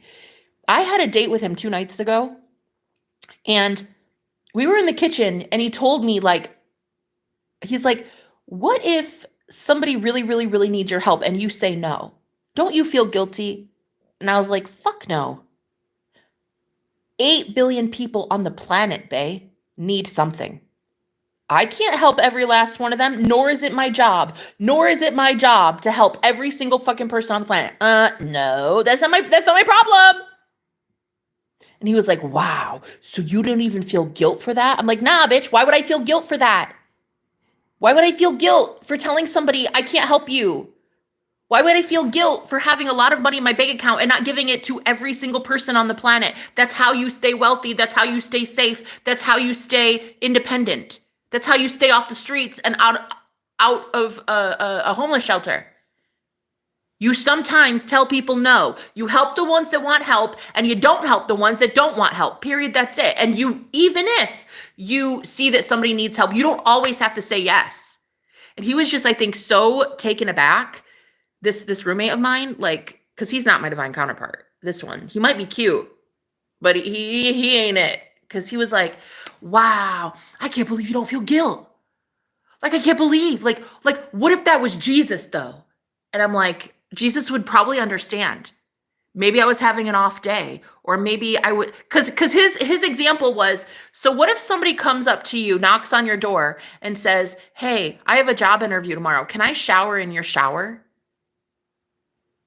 And I said, okay, so if I said, maybe I'll say no. I probably wouldn't want to do that. And he's like, whoa, so you would turn down Jesus? I'm like, bruh, Jesus would probably understand. Like, come on. You know what I mean? But then, like, if I have the ability to help somebody else later on and I feel called to do so, I'll do it. Right? It's like, you don't have to always say yes to helping everybody. You just don't, honey. You just don't. That's the fucking facts. There's going to be a lot of people asking you for something. A lot of people begging you for something. Okay? There are 8 billion people on the planet, and honey, they all need something. Think about it. If you won the lottery and you won $8 billion, right? You could give every single person on the planet $1. Isn't that amazing? Hallelujah. Hallelujah. They all get a fucking dollar. How cool is that? Yeah, what is everybody going to do with $1, bro? And that's if you win $8 billion with a B. Do you know how unheard of that is? Oh, and let's not even start on the fact that you now have 0. Nah, I don't care. I don't care. And he was so shocked on our date. He was like, wow, I don't know. See, you know, you're cool, but like, how do you not feel guilt for telling people no? And I'm like, I said to him, listen, how do you feel guilt for saying no? That's what I don't get, bruh. Guilt is the fucking worst vibration. It's the worst feeling in the world. Why do you feel guilt? That's a you problem, bro. Anyway, so ever since our date, he's not really been talkative to me and stuff. And it's probably because he thinks I'm a fucking witch or something. Probably thinks I'm the devil. I can't help it that I have boundaries. Shit. I just know how to love myself. And it's not my responsibility. I am not my brother's keeper. I am not here to give everything I have to everyone. Ain't no way in hell. That is not my responsibility. That's not my job title. That no one asked me to do that. No one asked me to do that. Okay? And it really pisses me off how so many empathic people on this planet are out here being fucking doormats for everybody. Oh, let me bend over backwards and like, I'll give something to you when I don't even have it for myself though. Bro, you can't even give anything of yourself because you have not filled up your cup first. Come on. Come on. Come on. That's what he said. He's like, yeah, I would literally bend over backwards to give everybody that needs something. Like, if anybody asks me for something, I just give it to them. I don't know you. I don't know. I don't understand. I don't get it. I don't get it. That's also why I get called a narcissist, though. I'm fine with it. I'm fine with whatever anybody calls me. Call me a narcissist, baby. Call me a Jezebel spirit. Call me a demon worshiper. Call me a Luciferian. Call me a selfish bitch. But whatever you call me, you will call me blessed. Facts. Because boundaries are hella important when it comes to manifestation. Boundaries are so important in this new age. Boundaries is just as important as your focus. They are very important. Boundaries, honey. Not everybody has them. And that's why a lot of people are not doing too well. Okay? That's why we don't have our cup overflowing to go give to other people. Honey, it was not your job to heal the world. It was your job to heal yourself. You understand? And if you're giving anything of yourself from an empty cup, then what are your intentions? I'm sure they're good. I'm sure it's good, you know, to give of yourself even when you have nothing. I think that we all did that at rock bottom. When we had nothing, we were still giving of ourselves, you know? And there were good intentions in that. But the road to hell is often paved with good intentions, right? So just because you have a good heart and a lot of people out here wanting what you have does not mean that you need to give everything you have to everybody who's going to ask it. Because girl, you know, if you win the lottery, say you won $6 million, yeah? And you get a knock at the door and it's Uncle George. Hi, Sonny. Remember me? I'm your Uncle George. Remember that time I changed your diaper? You were 2. You remember? I remember. I heard you won the lottery. Nah, Uncle George, I don't know you. Bam. I don't know you, Uncle George. Go fuck yourself. So anyway, Uncle George is probably not going to get my $6 million. Yeah, it's not going to happen. That's not gonna happen. I'm sorry, Uncle George. I'm sorry for your unfortunate job as my diaper changer at 2 years old, but bro, I don't know you. Slam! And I slammed the door right in his face. Hey, ain't my problem. Ain't my problem. Where were you, bruh? When I was living in my car, homeless. Just saying. I am just saying. Where were you, though? Great question, Uncle George. Where were you? Why do I owe you anything? You know, and that is literally, guys, I try my best to show you guys that, like, hello, magic is on the way. The magician is on the way. And I've been teaching y'all how to get it right with Jesus so that when you have magic come in, you don't go all mind fucked. Okay? Because you really got to stay mentally sound. You got to stay able to handle shit, pay your bills, pay your taxes, go to school, take your kids to soccer, book that dentist appointment. Girl, you got to do some things in the physical 3D world, and you still have to also know that magic exists. So how do you do both? Right? You're in the world, not of it. So how do you have magic in the world, but you still stay in a normal functioning relationship, a job, career, you know, partnerships, building a business? So you have to still stay in that energy of like, miracles exist. And I know I can manifest things out of thin air, but logic is not how you get your manifestations. Manifestation is not logical. So if you're going to live in the world of logic, how do you do that and still create amazing miracles for yourself? There has to be a fine line. You have to walk a very fine line. It's a tightrope, you know, because what you don't want is what's happening to me today, which is going berserk because I had 8 hours with my soulmate, literally the man that I have dreamt about for 14 years. He is literally the man of my dreams. Legit, literal man of my dreams. Okay. I swear to God that shit's accurate. And that man spent 8 hours of undivided attention with me yesterday on the phone and also in the spirit doing some things to me, honey.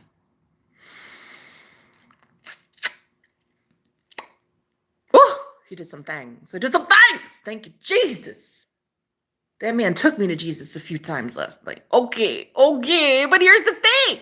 So I've got that going up here for me in the 4th dimension, and then I got in the third dimension as well, him saying things to me on the phone like, you are literally the most perfect woman I've ever been with. You are perfect in every way. I cannot wait to see British Jenna again. Yeah, British Jenna, my alter personality.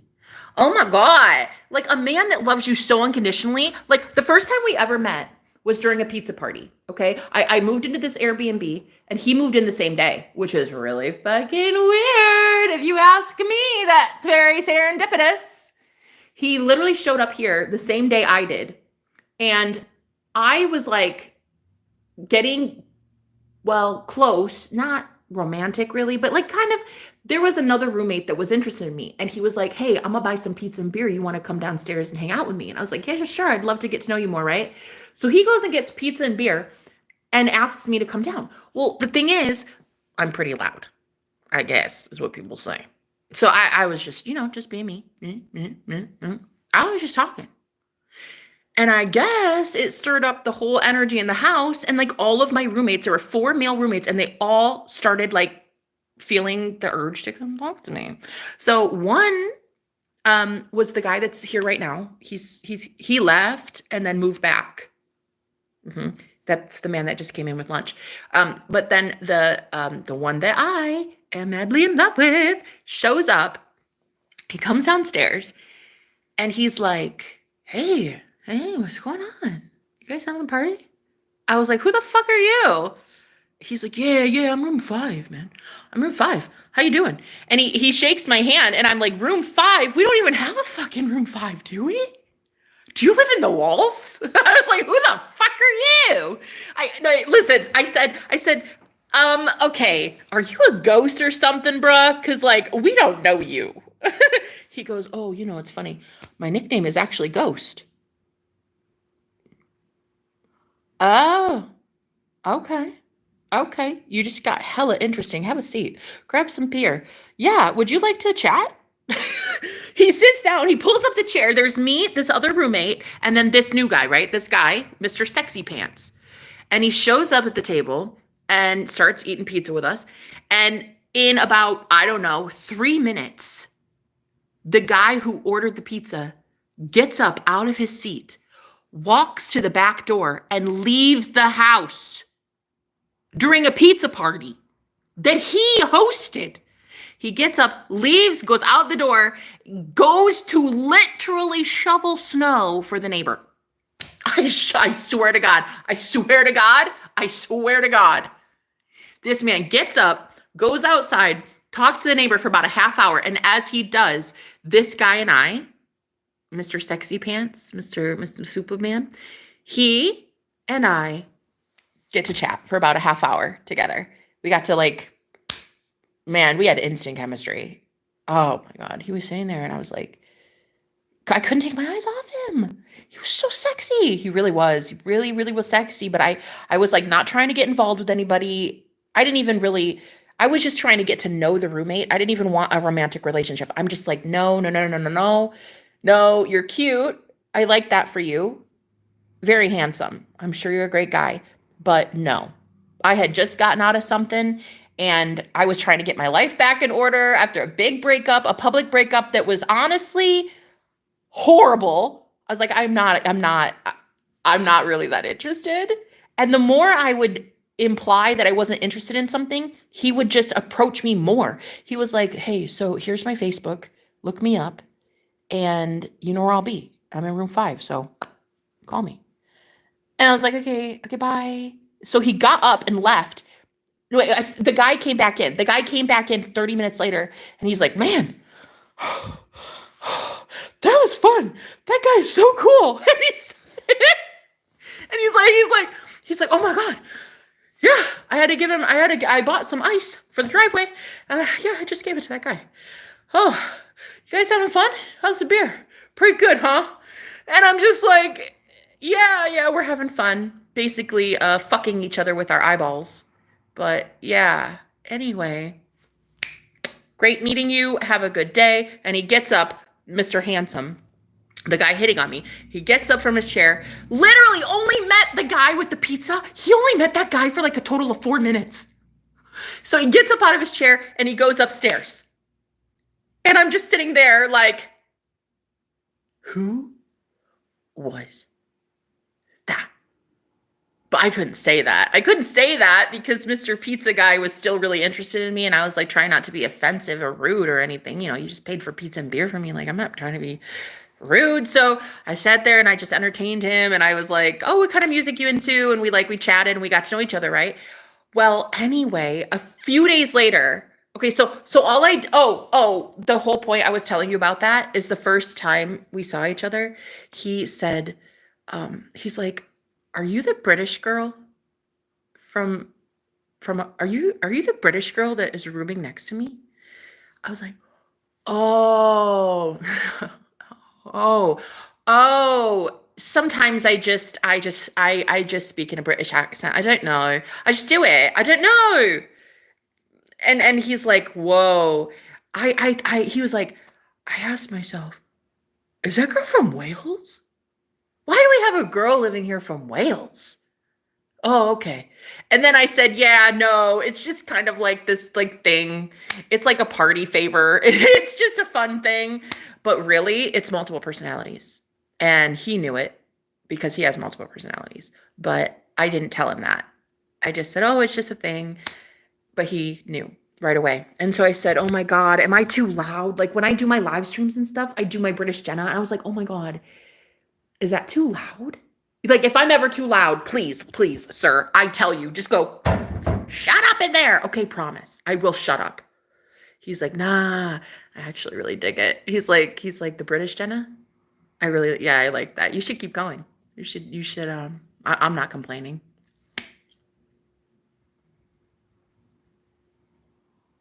Literally, he said that to me. He literally said it. Could not believe it. He's so fucking in love with me. It's insane. I cannot believe that I'm actually falling in love. What are the odds? I did not know it existed. I was only in love with myself. I didn't know that somebody else could be. Now what? Oh, now we get more coffee. Anyway, he's really cute. He'll like call me and have his British accent on. It's so fucking adorable.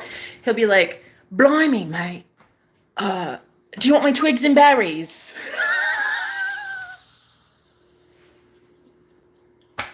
Is the sky blue, mate? Of course I do. Of fucking course I do.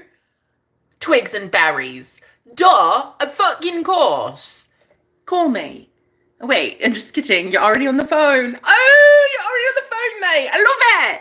So yeah, no, he'll tease. Well, he'll give me a little bit of a British little something something because he loves me so much, and he knows that British Jenna really respects a guy who would try to be British just to please you, just to make you smile in a day.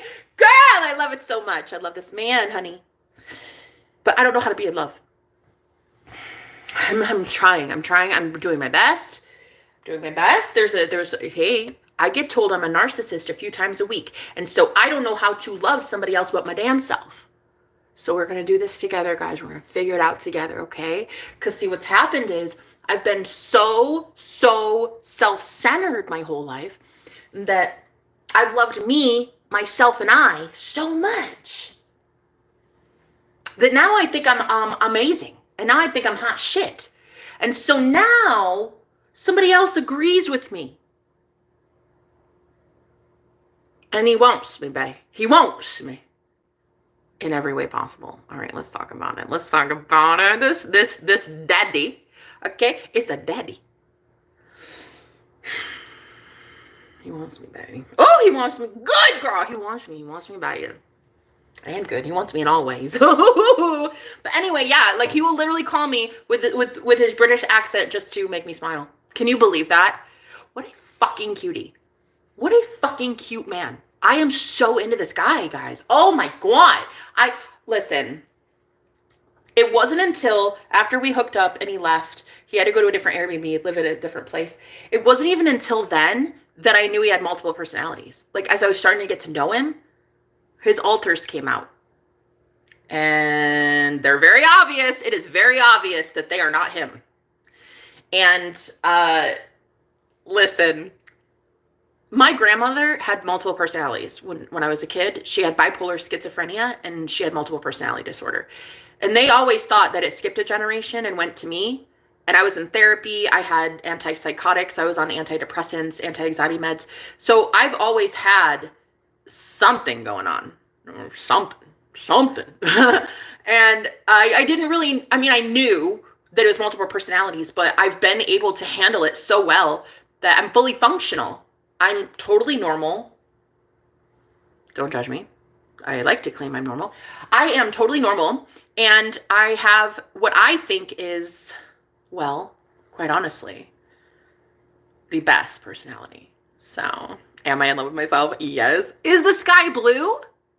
I'm in love with myself. I can help it. So, the point I'm trying to make is, I didn't know until I started getting to know him that, oh my God, this dude has multiple personalities. And his multiples started kind of flirting and falling in love with my multiples. And before you know it, there's like 7,000 people falling in love with each other on one phone call. I can feel it coming in the air tonight.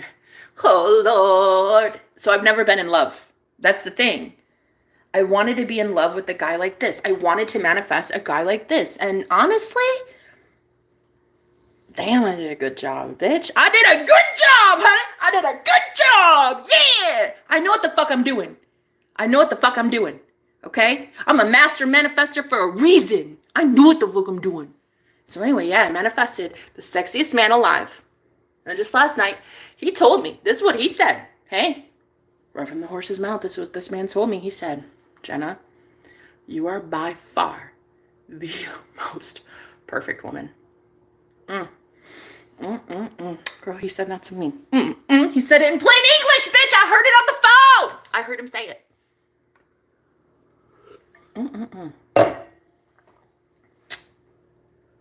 And that was after I sent him the video of my legs. You know, he's like, I only want Legs. Just legs. Nothing else. Just her legs. Can you send me a video? I was like, oh my God, yes I will. I'll do it. Yeah. Because it's okay. I feel very confident about my legs. Okay. Other parts of my body, I'm still working on it. But my legs, I'm like, girl, nah, we've got this. Let's do this, bitch. I would like hype myself up in the mirror like, you got this. Jenna, yes to the legs, girl. Yes to the thighs. Yes to the thunder thighs. Okay? We're going to take a video and we're going to send it. This guy's already slept with you. He's already seen you naked. He's already seen you. This is nothing. So yeah, I gained some confidence about me, baby. And I did it. I did it up. I did it up with a nice video of my thighs. Do you know how cool it was for him to say, oh my God? He's like, you have 2 freckles right there. I was like, whoa, you pay attention to that shit? Oh my God, I love you. Fucking marry me. Fucking marry me. You are literally perfect. Literally motherfucking perfect. He literally was like, the freckles on your legs are just too cute.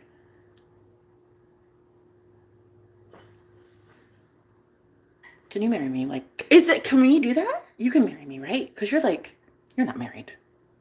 You're not like married with 6 kids or anything, right? Like, no, you can marry me. Let's do that. Let's get married. Any guy who notices freckles on your thighs,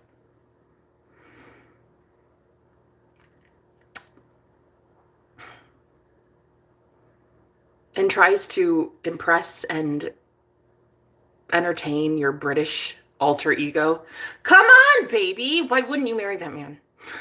Hello, wake the fuck up, world. We are literally about to manifest our perfect guy or gal, okay? Or multiple guys or gals. If you're really into it, hey, I don't judge. I thought I was polyamorous. I really did. I thought that I could be in love with more than one person at a time. And that's because I have multiple personalities. And I knew that I needed something to keep me mentally stimulated. And that was never one guy. It was never one man for me. It couldn't be. Every time I was with a guy, it's like I didn't have a wandering eye. And it's not like I cheated. But I would just know deep down that like, you're not it for me. You're just not. You're not. You're a great guy, but it's just not working. There was never this click. I just never knew, you know? And so now I meet him and he's got multiple personalities. And now I'm like, oh, it makes sense. I am polyamorous. I can fall in love with multiple people at one time. Him. He's so many people like at once. Yeah, it's kind of sexy. The gay police officer is my favorite right now. We're besties. That guy and I. Mm-hmm. He's very fun. He always will gossip with me about him. He's so cool. He's like, hey, he tell you this? Let me tell you, this one time, I found him like this. Hey, he tell you about that? Do you know that he likes this? Ooh, tell him about that. Tell him I told you about this, huh? Like, he is my bestie. He's a police officer and he's gay and he's so awesome. I wish he weren't gay, but it's like whatever. It's fine. So one of the coolest things with me, with the personality disorder thing, is that it's not a disorder. It is just something that my brain had to do during a very, very traumatic childhood and upbringing. And the same with him. We were abused so much as children. He was in boys' homes. He was in juvie. I was in alternative schools. I was always sleeping on somebody's couch, being passed off to just any family member that would take me. I was at one time so troubled. I was living with my principal at one time just to stay out of the system. So we were both of us at a young age, we were traumatized, very much so, very much abused. And we, in order to save ourselves, we just disassociated. We became several different people. We adopted different personalities of ourselves to protect ourselves. And I think this has been, it's weird that we both had that same experience, like our same childhood upbringing and stuff. And same with our spiritual ascension, our spiritual journey, like the way that we woke up to some shit going on in the world, and we've both waken up to that. Whoa. And it's so weird. Like, I've never had anybody that has experienced this alongside with me, but separately. And so now I know so well how to handle his multiples. Like, anybody that comes out, I know how to handle. And they all, well, I'd like to say they all love me, but one of them definitely does not trust me. One of them actually told me, I don't trust you, Jenna, and I don't want you here. Rude. And I get it. It's because, well, they admitted that it's because they think that I'm going to steal him away and that he doesn't get to be with that alter anymore. Like, they don't get to be friends because I'm entering his life. That alter personality thought that I was a threat. And so, yeah, it is a thing. Multiple personality disorder. It is a thing. It is very much real. However, it does not have to control your life. In fact, it doesn't even have to be something that is a problem. Like, just like bipolar, just like schizophrenia, it doesn't have to be a life sentence. And it doesn't have to be something that is like unappealing. You can still have friends. You can still go fucking function in the world. Like, you could still be a normal person. You know what I mean? It's not it's not terminal, you know? And so for me, finally meeting this guy, and he has multiple personalities like I do, like, it is the most fucking confusing thing. Fun and confusing, but it is like a lot of chaos, I'll tell you. Mm-hmm. So when I first met him, the first few minutes at the pizza party, he came down. One of the first things he said to me was like, "Oh, are you the British girl?" Yeah, are you the British girl? And I talked about manifestation. I was like, yeah, I'm a manifestation coach. And sometimes I just, I just speak in my British accent. It's like, I don't know where it came from. I've never been to Britain. I don't know. I don't know where it came from. And I think he knew right then that it was multiple personalities, but I didn't know. I didn't even know. I just thought it was something that I enjoyed doing. But one day he drunk dialed me and he was like, so have you figured out what you are yet? Do you know what I am yet? Do you know that we're the same? And I was like, do you mean like aliens? Because yeah, no, I'm 100%. Yes, I'm good on that. I'm good on that. We are good to go on the alien conversation. We are both aliens, 100%. And he was like, nah, I mean, I think he was inferring the multiple personalities. And so anyway, once I started to fall more for him, that's when he would open up to me more. And that's when I was like, oh, wow, there's like many of you. Like a lot. There's like a lot of you. There's like a lot of you up there. Okay? There's like a lot going on. Oh, shit. Am I going to be able to handle this? I don't know.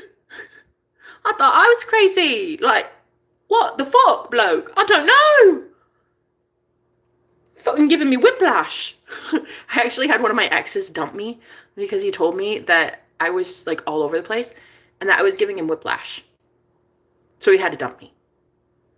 And then here I am manifesting this guy who's not only able to handle every single aspect of me, but actually prefers my alter personalities too. Like last night, he said, oh my God, you guys, he said this to me. He said, okay, so like, before you go, because we were hanging up, and he's like, before you go, just know anything that you need ever, you let me know, okay? And I was like, really? And he's like, yeah, anything. You just let me know, all right? Oh my God, okay. And then he was like, even British Jenna, all Jennas, any part, you just let me know, okay? Oh my God, okay, I fucking promise. I will. I will literally do it. I will literally call you. Oh my God. Thank you for existing. I fucking love you. So anyway, yeah, no, I've just met my twin flame, which is really just me in another body.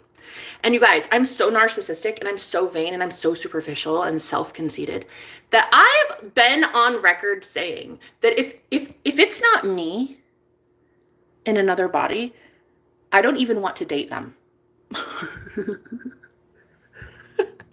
That's how much I love myself. I did not want to just date anybody. I only want to be with a guy who is me. Pushed out.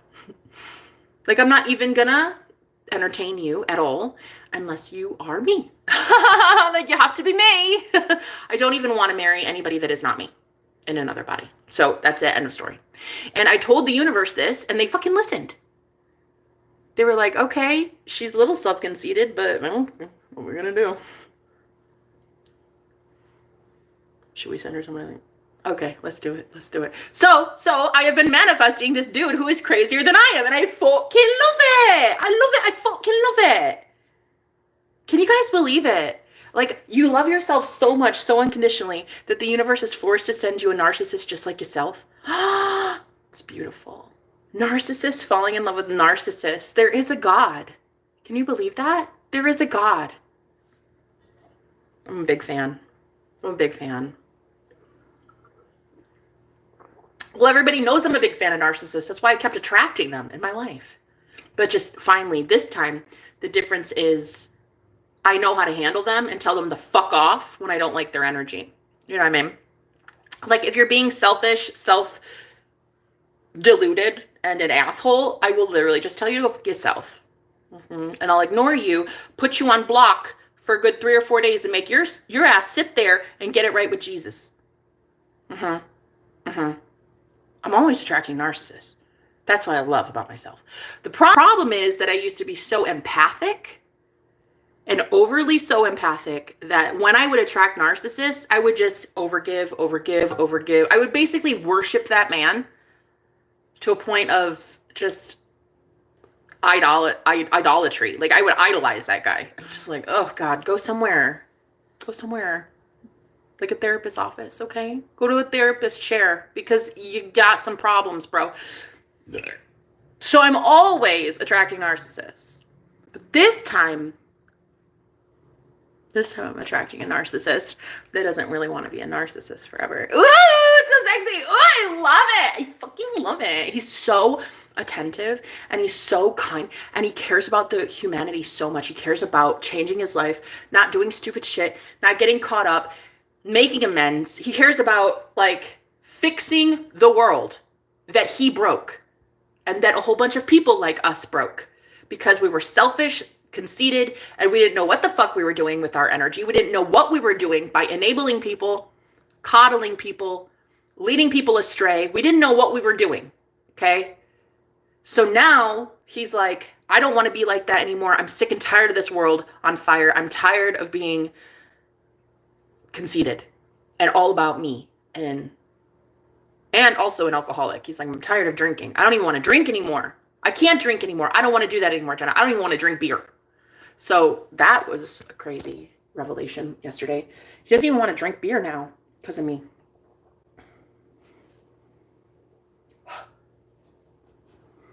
Right. Exactly. He was made for me and I was made for him, period. That's it. End of story. End of story. So there's literally nothing else. There's no one else. There's nothing else. It will be this and that's it. End of story.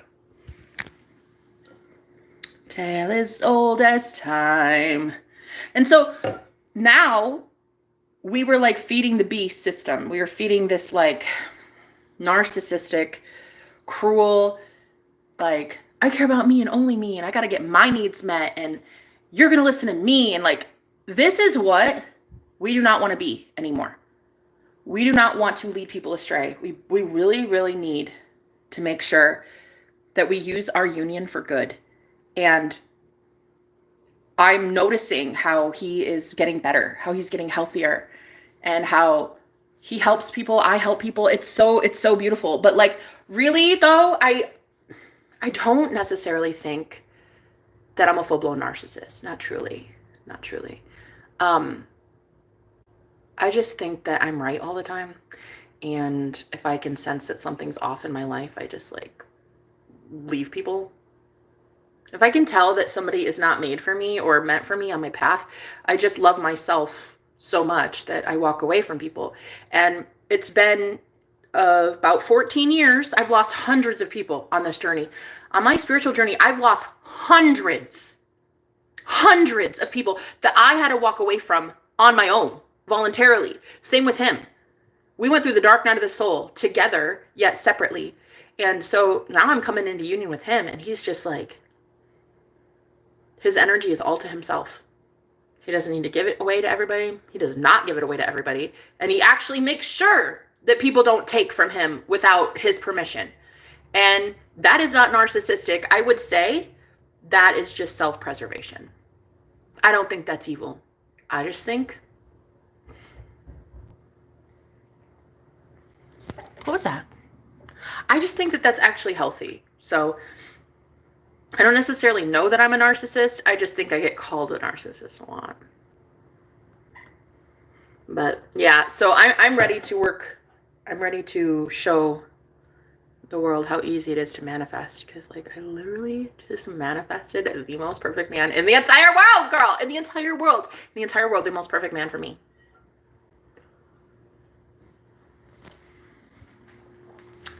And I just want to tell people, I just want to share with you how easy it is, boo, to get what you want too. So, it's very easy. It's very easy. You're always manifesting. You've been manifesting your entire life, okay? The only thing we're doing now is we're manifesting consciously. So like with me, some of his alter personalities would keep coming out when I didn't want them to. Like listen, this one time when we were getting free game, somebody was like, hey, what about me? No, go fuck yourself. I had to stop what I was doing because I was like, go somewhere, you pervert. Get your hands off me. I don't like you. I don't even know you, bro. Go somewhere. So anyway, then I manifested him coming back because I'm amazing and I know what the fuck I'm doing. So I can feel when it's not him. I can feel when he is not himself. Like when he's channeling a different alter ego of his, I can feel it. I can tell. I hear it in the voice. I hear it in the demeanor, his inflection. I hear either I'll hear a slight dialect or I'll hear, you can just tell. You can just tell. You can just tell when that person is not them. And so I'll just wait. I'll be like, back the fuck up off me. Don't touch me. Go get your own girlfriend, buddy. You ain't him. Get off me. And then I will wait. I will wait. I'll wait. I got all day. And then boom, he's back. And then it's like, okay, let's go. That's how it is. That's how it is with a man with multiple personalities. Yep, that's my life. That is literally my life. God, I love it. I love everything about my life. I love myself. I love my life. I love this house. I love coffee. I love my man, and my other man, and my other man, and my other man, and my other man, and also my gay police officer friend, which I just met. He's such a beautiful, awesome alter ego. He is literally fucking amazing. But he's gay, so we're definitely not going to ever hook up. But that's cool, because my boyfriend is straight. But his alter ego, one of them, is gay. So anyway, he's amazing. He's amazing. He gossips about him all the time. It's so fun. It's so fun. That gay guy, he will tell me everything. He'll be like, okay, so did he tell you about this story? Did he tell you about how he did that? Yeah, ask him about that. It's so embarrassing. Tell him about that. Tell him that you know this, and then watch his reaction. Yeah. It is so fun, guys. I'm not kidding. It's so fucking fun. My life is so fun. So yeah, anyway, I've just manifested my twin flame, which is me, in another body. So if there's multiple of me, there's multiple of him. And so we're basically just falling in love with each other, and it's so cute.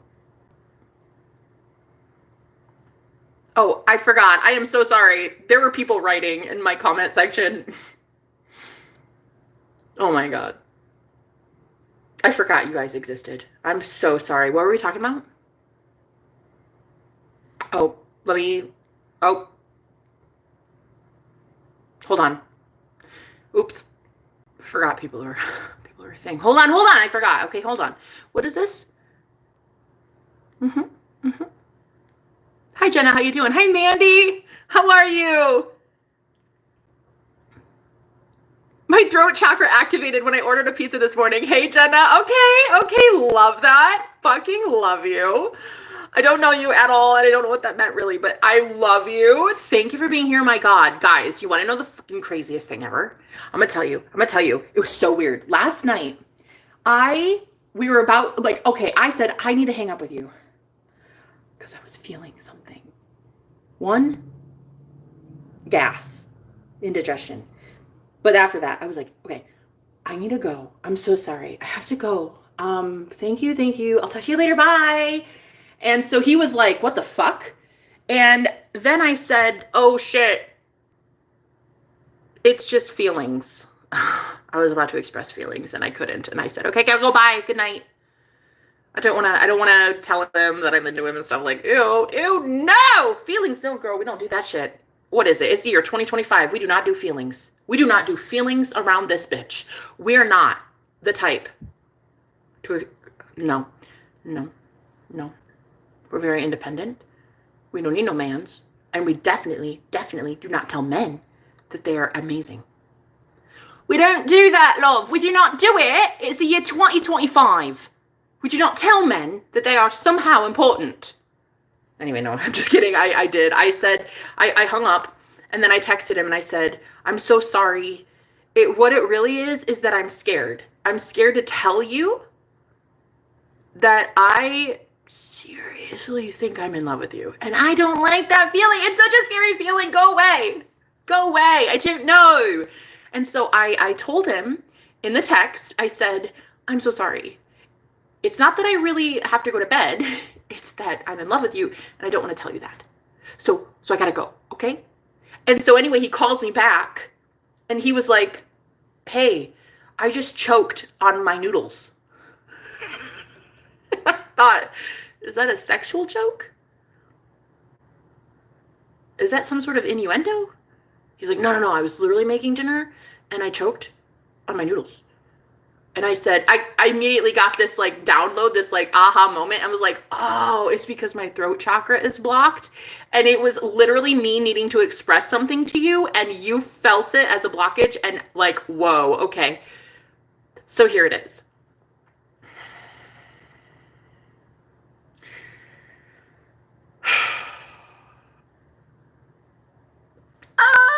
Here it is. Okay, fine. I'll tell you. I'm like seriously insanely in love with you and I think about you all the time and it's like insane. It's like an all day thing. I'm in love. Like I am obsessed with you. It's kind of a thing. My friends think I'm batshit crazy. Okay. It's like I'm addicted to you. I'm obsessed. I love you. I talk about you a lot. And also I dream about you. Okay. So here's the thing. Personally, I don't love this feeling, but I am in love with you. There it is. So what would you like to say to that? And he just literally, girl, not one fucking word. Not one word came from his mouth. No, I'm not kidding. He went quiet so long, I'm pretty sure he fell asleep. As God is my witness. I was sitting there waiting for him to say something, and nothing happened.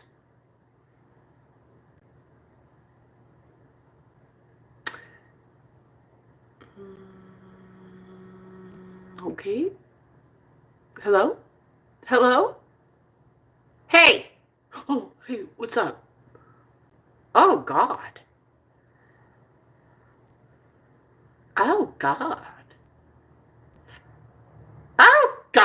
Did I just confess my feelings to you and you fucking fell asleep? Oh, God. Okay. I'm going to go die now. Thank you. It was great meeting you. I'll talk to you never. Click. And then I woke up feeling like absolute garbage this morning. Why? Because I felt like a bloated calf. And I had to look myself in the mirror and be like, you know what, bitch? It's okay. I got you. I'd tap that. I'll marry you. Shit, I'll marry you, honey. Who needs a man? You don't need this guy.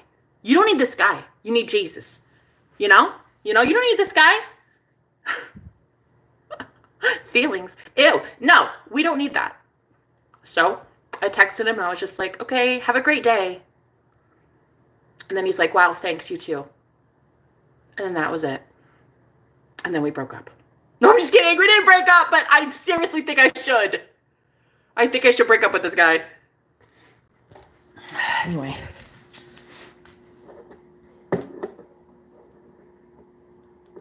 I can't believe it. I literally told him. I was like, so I kind of have feelings. I'm kind of like really into you. Okay, I'm into you. It's cute. I like you. I think you're really actually kind of awesome. And then he's like, yeah. And then he just like, cat got your tongue? Nothing happened. He didn't say a damn word. And this, my friends, is why I don't fall in love. Because I always end up falling. I end up falling in love with men who are just like, I don't know, emotionally unavailable or some shit. And then they just like get freaked the fuck out. And they're like, oh, I don't know what to say. Feelings. What? Like, what do you mean? Yeah, so anyway, that happened. That happened last night. Congratulations. Thank you. Thank you. Congratulations for what? Breaking up with my boyfriend? Just kidding. He'll call me later and confess. I'm not worried about it. But that's actually the thing is once you realize that you are creating all of it, what you assume to be true is true. I assume this guy is so in love with me that he's going to have no choice but to tell me I'm the love of his life, and that's it. You know what I mean? So, I'm not worried. I'm not worried. But yeah, guys, I enjoy having fun in my day. I love my life. And I love the ones that are entering it. So today, I'm just drinking some coffee, enjoying the day with you, telling you about my love life and my love life's personal issues.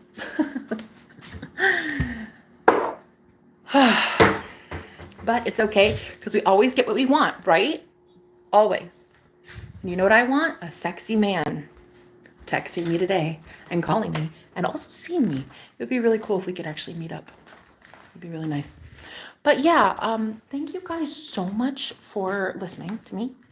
I really feel a lot better. I feel so good now.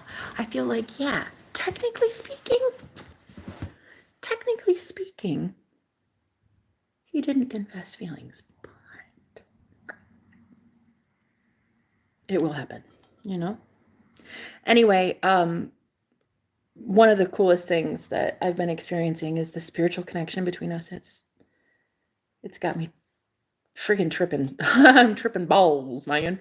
I just feel like I'm sober. I don't actually smoke or drink. I don't do anything fun. Not really.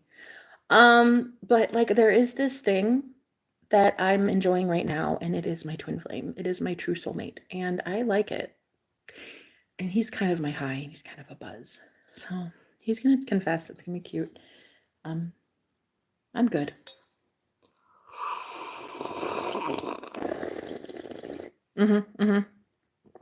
I'm good. We don't need a man. What is it? It's 2025. We don't need a man. Honey, we do not. We don't need love confessionals. We don't need poetry written for us. We do not need love songs. We don't need chocolates or roses, honey. We don't need that. We need Jesus. So all you have to do is go to Jesus and you'll somehow be happy. I don't know. But if you want your man to confess feelings, I don't know what to tell you. Because I don't think we get that. I'm just kidding. I don't know. I had so much beautiful energy that he poured into me yesterday that I'm actually legit going insane. I think. Yeah. Am I insane? Yeah. I think I'm going insane. And I kind of don't mind it. You know, if there's a mental snap that I'm having, I don't really want to snap back. I like it. If this is what love is, then I'm okay with it. If it's insanity, that's okay. I don't know. Maybe I am insane. Maybe I really am crazy. No, I'm serious. Like, you guys, I don't know. Don't answer that. Don't answer that. So many of you are fucking sitting here as trolls, as troll bots, about to tell me I'm crazy. Bitch, you don't know me. You don't have a PhD, so go fuck yourself. You can't tell me that I'm crazy. Just like you can't diagnose me with narcissism. Okay? You can diagnose me with awesomeness. But you can't diagnose me with fucking mental disorders or shit. I don't know. You don't know me. You know me 20 seconds. So go somewhere, you chatbot. But sometimes I really do. I wonder, like, am I crazy? Am I insane? No, I'm kind of serious. There's no one around me to ask. So I sometimes question, is there no one around me because I'm insane? Oh God. I don't know. And the only person that I get along with is another insane man who might be a psychopath. Oh shit. That's healthy, right? That can be healthy. We can work that out. That's a good thing. That's healthy. People do that all the time. Psychopaths dating psychopaths happens all the time. Happens all the time. You see it in all the movies, you know? Look at the Kardashians show. Happens all the time. Psychopaths dating psychopaths. That's a thing. That's a thing. Narcissists dating narcissists. That's a thing. It is a thing. And it's healthy. Oh, thank you so much. Listen, cheers to that. What a beautiful compliment. All those emojis. Look at that beautiful love you just poured on me. Hey, pouring that sugar on me. Thank you. But we're using stevia today. Pour some sugar on me. With your emojis. Pour your sugar on me. Look at those emojis, though. You know the way to my heart. Yeah. You know the way to my heart, baby. It's all those smiley faces. That does it for me. Ooh. Hook, line, and sinker.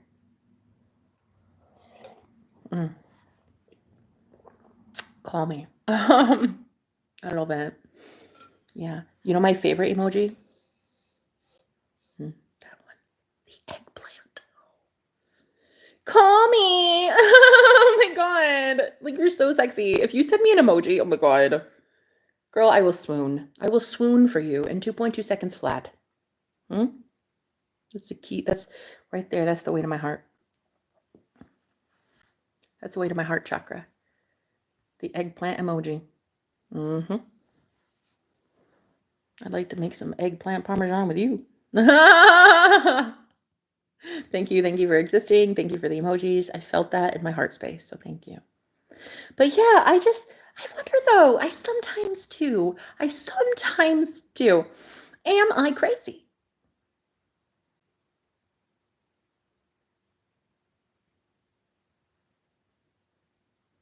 I don't know. I don't feel crazy, but isn't that what crazy people say? I feel like crazy people be like, yeah, no, I'm not crazy. Right. Okay. But then people that aren't crazy would also say they're not crazy. So I don't know. Am I insane? I don't know. But I just manifested an insane man in my life, and I'm really about it. I love it. I think we were so fun together. Like his psychopathy and my psychopathy, we just match. His weird narcissism and my weird narcissism, we just get along so well. I love it. I really do. His self-centeredness matches my self-centeredness. Yeah, that man thinks he's the center of the fucking universe. He thinks he's God's gift to humanity. Which is so sexy, and I kind of think it's true because I think I'm God's gift to humanity. Wow. Cheers. So anyway, yeah, he talked about a girl that's totally into him, and he's like, she's a daddy's girl. Because I said I said, I always get what I want. And he's like, wow, she said that too. But see, you, Jenna, you're an actual manifester. So I'm pretty sure you do get what you want. Yeah, no, he had the nerve to mention another girl to me yesterday. Mm-mm. Mm-mm. No, we don't do that. That's not going to happen. Not on my watch. So anyway, I'm the center of the universe and he's just living in it. So anyway, guys, I really needed to tell you that I'm in love and I don't know how to be in love yet. So what we're going to do together is you're going to watch me as I go through a midlife crisis, because the man that I am manifesting has so much divine masculinity that it is short-circuiting my brain. He has so much sexiness that is oozing from him that I literally am going through a spiritual awakening because of it. Yeah, you ever met somebody so sexy that your brain melts? Yep. That's my problem. That's my problem. And in my life, that's the only problem I have. My life is so fucking perfect. Everything in my life is perfect except this. My love life. My love life has always really been an issue. But I think it's because I was supposed to manifest somebody like him. I was supposed to manifest him. You know?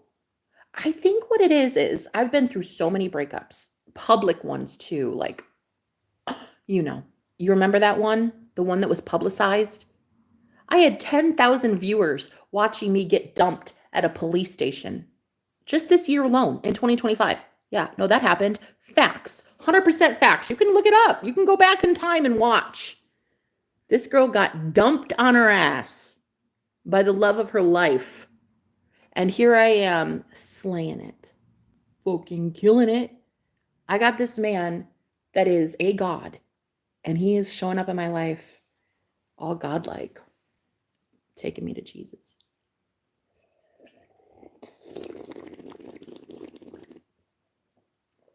Worth it. I'm glad I got dumped. Yeah, I'm glad I got dumped. I got dumped a lot. In my life, I have got dumped, I don't know, a couple dozen times. I would say 40 to 50 times. It's a thing. It's a thing. But I think I know why now, because like they were not him. And I only want him, you see? So it's almost like I didn't actively participate in the manifestation of those relationships lasting. You know what I mean? Like I was cool with them dumping me. You know what I mean? I was just like, okay, bye. Deuces. See you never. And then I just get over them in like a week. Yeah? Because they weren't him. So now I got my real twin flame. I got my real divine counterpart in my life. And it's like, I can't lose this guy. Not this one. No.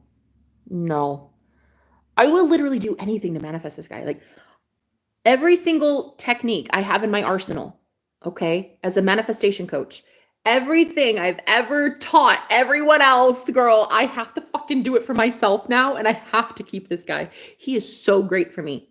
Like, I'm going to do everything in my power to make sure that this guy stays.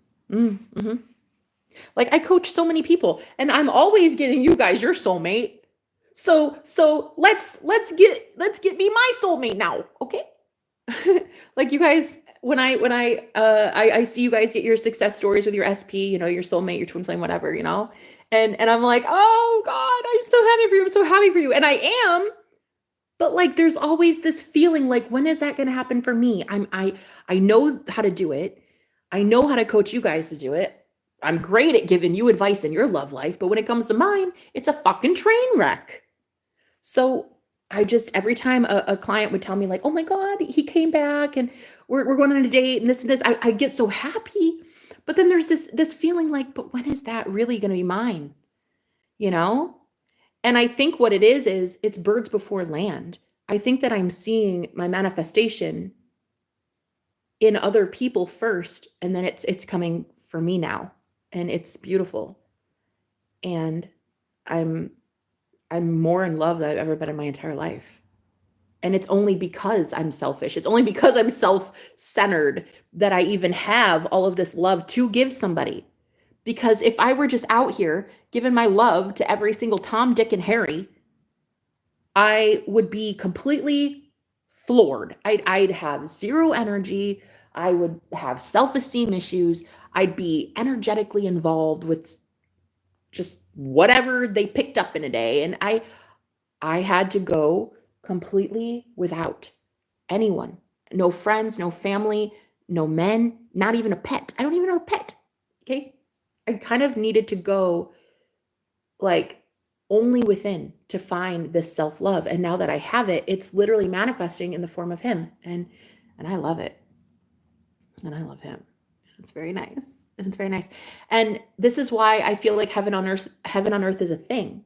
Because if you're not with them, can you still be happy on your own? Can you still be fulfilled in your own energy? Right? Brett cannot be. Because Brett seems to think that twin flames are a joke. And so he doesn't get to be happy because he has a stick up his ass. This Brett guy here, the one that I've blocked a few times and he still comes back. Okay. Like toe fungus. It's like this Brett guy, he can't be happy on his own, so he looks to something else outside of him, and he calls it madness when he thinks of like a twin flame or a soulmate. Because Brett here, he won't make it. He can't. Love won't sustain Brett. Anger will. Butthurtedness will. But see, Brett here, he doesn't get to have happiness because he's already written it off, and he has literally considered twin flames, soulmates, love in general. He's already considered that a moot point. Brett here has already considered love to be a fallacy. And so Brett will not be happy on his own, so he will not manifest his true divine soulmate because you are your own soulmate. You see? And once you establish love, self-love for yourself, no matter who you are. And for me, there's a lot of me to go around. There's like a lot of me up here and there's a lot of me right here. So I had to go a little bit longer than most to love myself because I'm a little bit more broken than most. But now that I love myself unconditionally as I am, all of me, all 100 of me, I can now manifest myself in another body. My true divine counterpart is the same frequency as me. Your twin flame is you. It is your soul in another body. It's the same frequency. You share the same subconscious. You share the same chakra system. You share the same life purpose, sense of humor, personality traits, all of it. It's you. It's literally you. You mirrored back to you. So you better love yourself. And Brett here doesn't. So cheers. So yeah, I had to really go within and love myself so unconditionally that anybody who tells me I don't deserve love because of this and this and that and this and my bank account or the clothes I wear or my weight or, oh, well, you said this last week. I don't care what the fuck I said last week. I care about what I'm saying right now. So some people, they don't like you. They don't like me. And you have to learn that it doesn't matter other people's opinions. It matters what your opinion is of yourself. And if you could truly love yourself that much that you let things slide, you let things go. Other people's opinions are a moot point, baby. Doesn't matter. Doesn't matter. It literally matters not. Not one soul on this planet is going to dictate or determine whether I get love or not. You see? And once you know this about yourself, once you truly love yourself that much, the universe has no choice but to manifest for you that same frequency out there. That's going to mirror back. That self-love is going to mirror back. And that person also will love themselves that much. It's the same frequency. It's pure unconditional love. It's the frequency of love. So twin flames are the same soul in a different body. Okay. And it is very much twin flame union that's happening for the collective. The collective I talk to are twin flames. And they are all about to meet their divine counterpart in the flesh. It's the second coming of Christ, babe. It is what it is. The bride of Christ is meeting her groom. It is what it is, guys. It's the book of Revelation. Fucking look it up. That shit's biblical. Look it up. So yeah, I'm out here manifesting my Jesus. So go somewhere. Go somewhere. Because nobody is going to tell me that twin flames are false when I'm literally manifesting it. I'm literally looking at it in live time happening to me and happening to a lot of my clients. So if you want to take that bitter cynicism, Brett, somewhere else, you can honestly, you know where you could take it? I've got an idea. Why don't you take it right on up there? Yeah, you can take your bitterness and your cynicism and your lack of belief in love and you can just shove it right on up there. Because for 2 hours and 25 minutes, I have been talking about how beautiful love is. And if you want to fucking challenge me on that, Brett, you can do so. But what you're going to do is you're going to shove it right on up there. Mm-hmm. You know what I mean? We do not talk about love in the way that you just did, Brett. We talk about love in the way of happiness and joy. Oh, 11 people, 11 likes. Look, hey, there it is. See, once you know that you are your own soulmate, the universe will start showing you your own soulmate. And I'm telling you right now, a fucking mirrored image, girl. There's 11 people and 11 likes. 1111 is the twin flame number. So twin flames are not only real, but I would dare say they're the only thing that is real. Ooh, wait a minute. Whoa, hold on. Whoa, hold on. What'd I just say? Shit, I need to write that down. What'd I just say? I said, oh God, what did I say? I said, not only are twin flames real, but I would dare say they are the only thing that is real. Uh-oh. Woo, that one's going to go in a book someday. That one was big. Oh God. Yeah, I would dare say that your twin flame and you are the only thing that's real. Everything else is artificial. Artificial love, the false light, artificial intelligence. I would say it's all like kind of a joke. Until you meet your real, true, divine counterpart, I'm telling you, once you meet them, you're going to see that everybody else was just a liar and a thief and an energy vampire and a fucking wannabe. Really, you learn that maybe you might have been entertaining some false twin flames. You might have been thinking that somebody was your soulmate, but honestly, you might have been wrong, honey. You might have been wrong. You manifest the real one, and then it's like when some of my clients, they come to me, and I've been a twin flame coach for 5 years, and my clients will come to me and they'll be like, is so-and-so my twin flame? Honey, if you're asking that question, 9 times out of 10, probably not. You would know. And then the universe would show you and prove to you. Okay, if you were to claim it as like, yeah, no, that's my person and that's it, end of story, then the universe has no choice but to confirm for you that truth. That is your person. But if you're questioning it, the doubt that you have is going to be reflected in the 3D, your physical world. The manifestation of doubt is going to reflect back.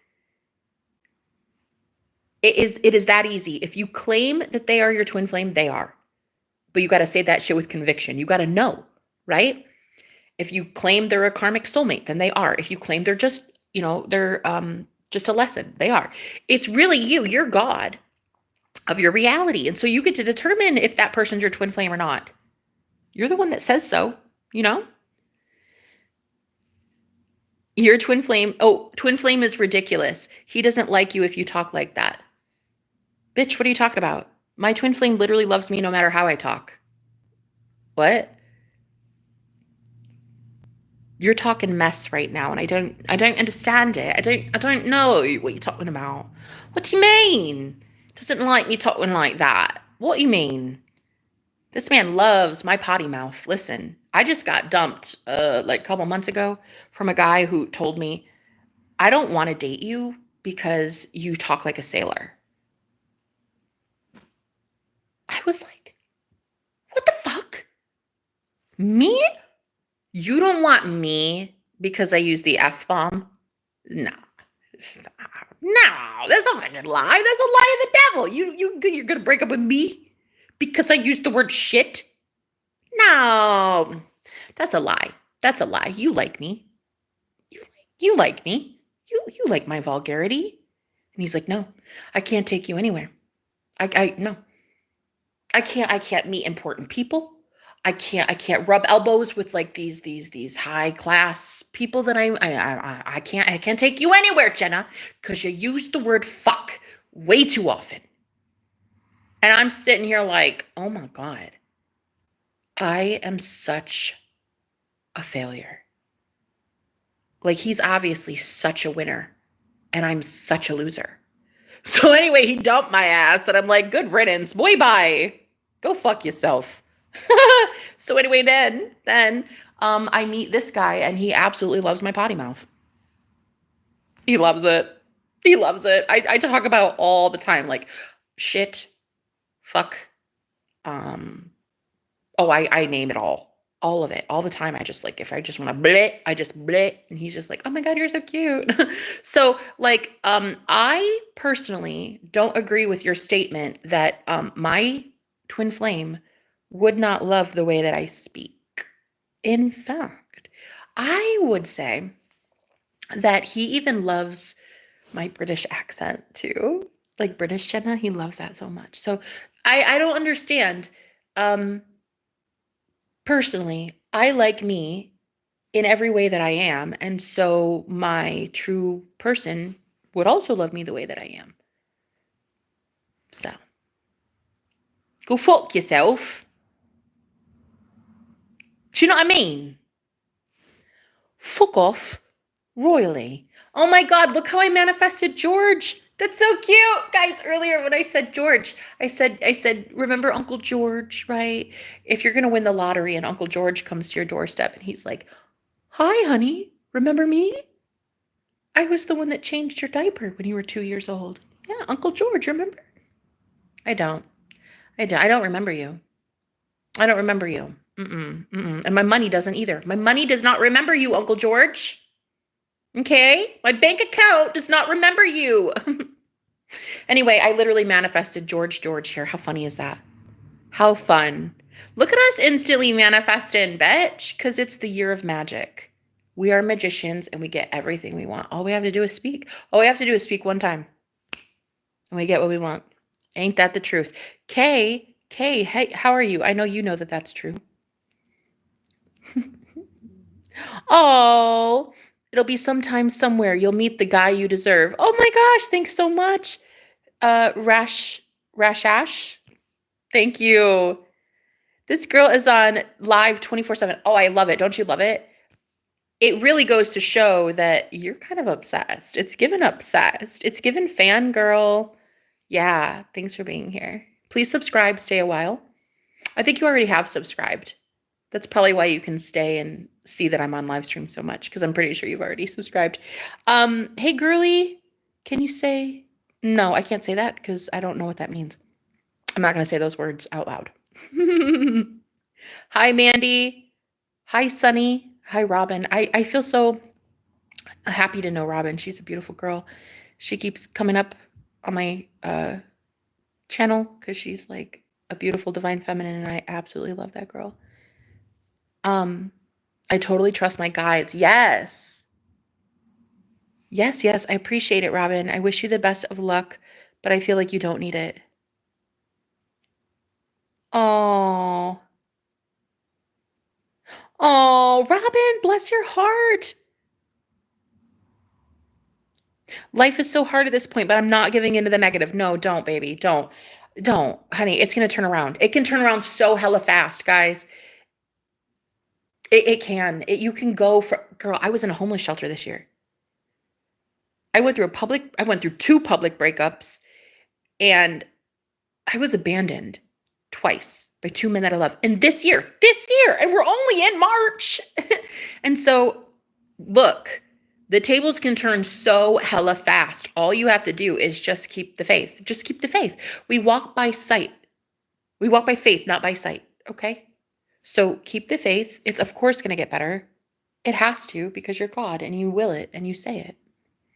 Only good vibes. That's right. That's right. Yes. Oh, you were homeless last year, Robin? My mom and I stopped talking 7 years ago. God, I'm so sorry. It's tough. It is tough not having a mom, but not having a mom by willingly walking away. I'm not dismissing those that lose their mom to death. I'm very sorry for you. I'm sorry for your loss. But to move away from your mother intentionally on purpose through just self-discipline alone because you know that it's healthy because you're on different vibrations and different frequencies, that is very hard. That is hard to do. But you will be rewarded for that stuff. Like, you will be rewarded if you can leave behind things and people that don't serve your highest good. You will be rewarded. You will have amazing things coming in, and no one can take those from you because you're giving them to you. You're giving them to yourself. You're telling yourself that you are worthy. And who's going to tell you otherwise? A boyfriend that tells you he doesn't want you because you swear too much? Okay. Who's going to tell you that you can't have your soulmate? A pastor? Your mom? Your exes? Like what? Like, who's going to tell you that you can't have everything you want if you know that you are God? Exactly. Anyway, I'm going to go. I got to pee. I have coffee. I'm still drinking, but yeah. If anybody here sends anything other than anything negative to me, listen, that's really a you thing.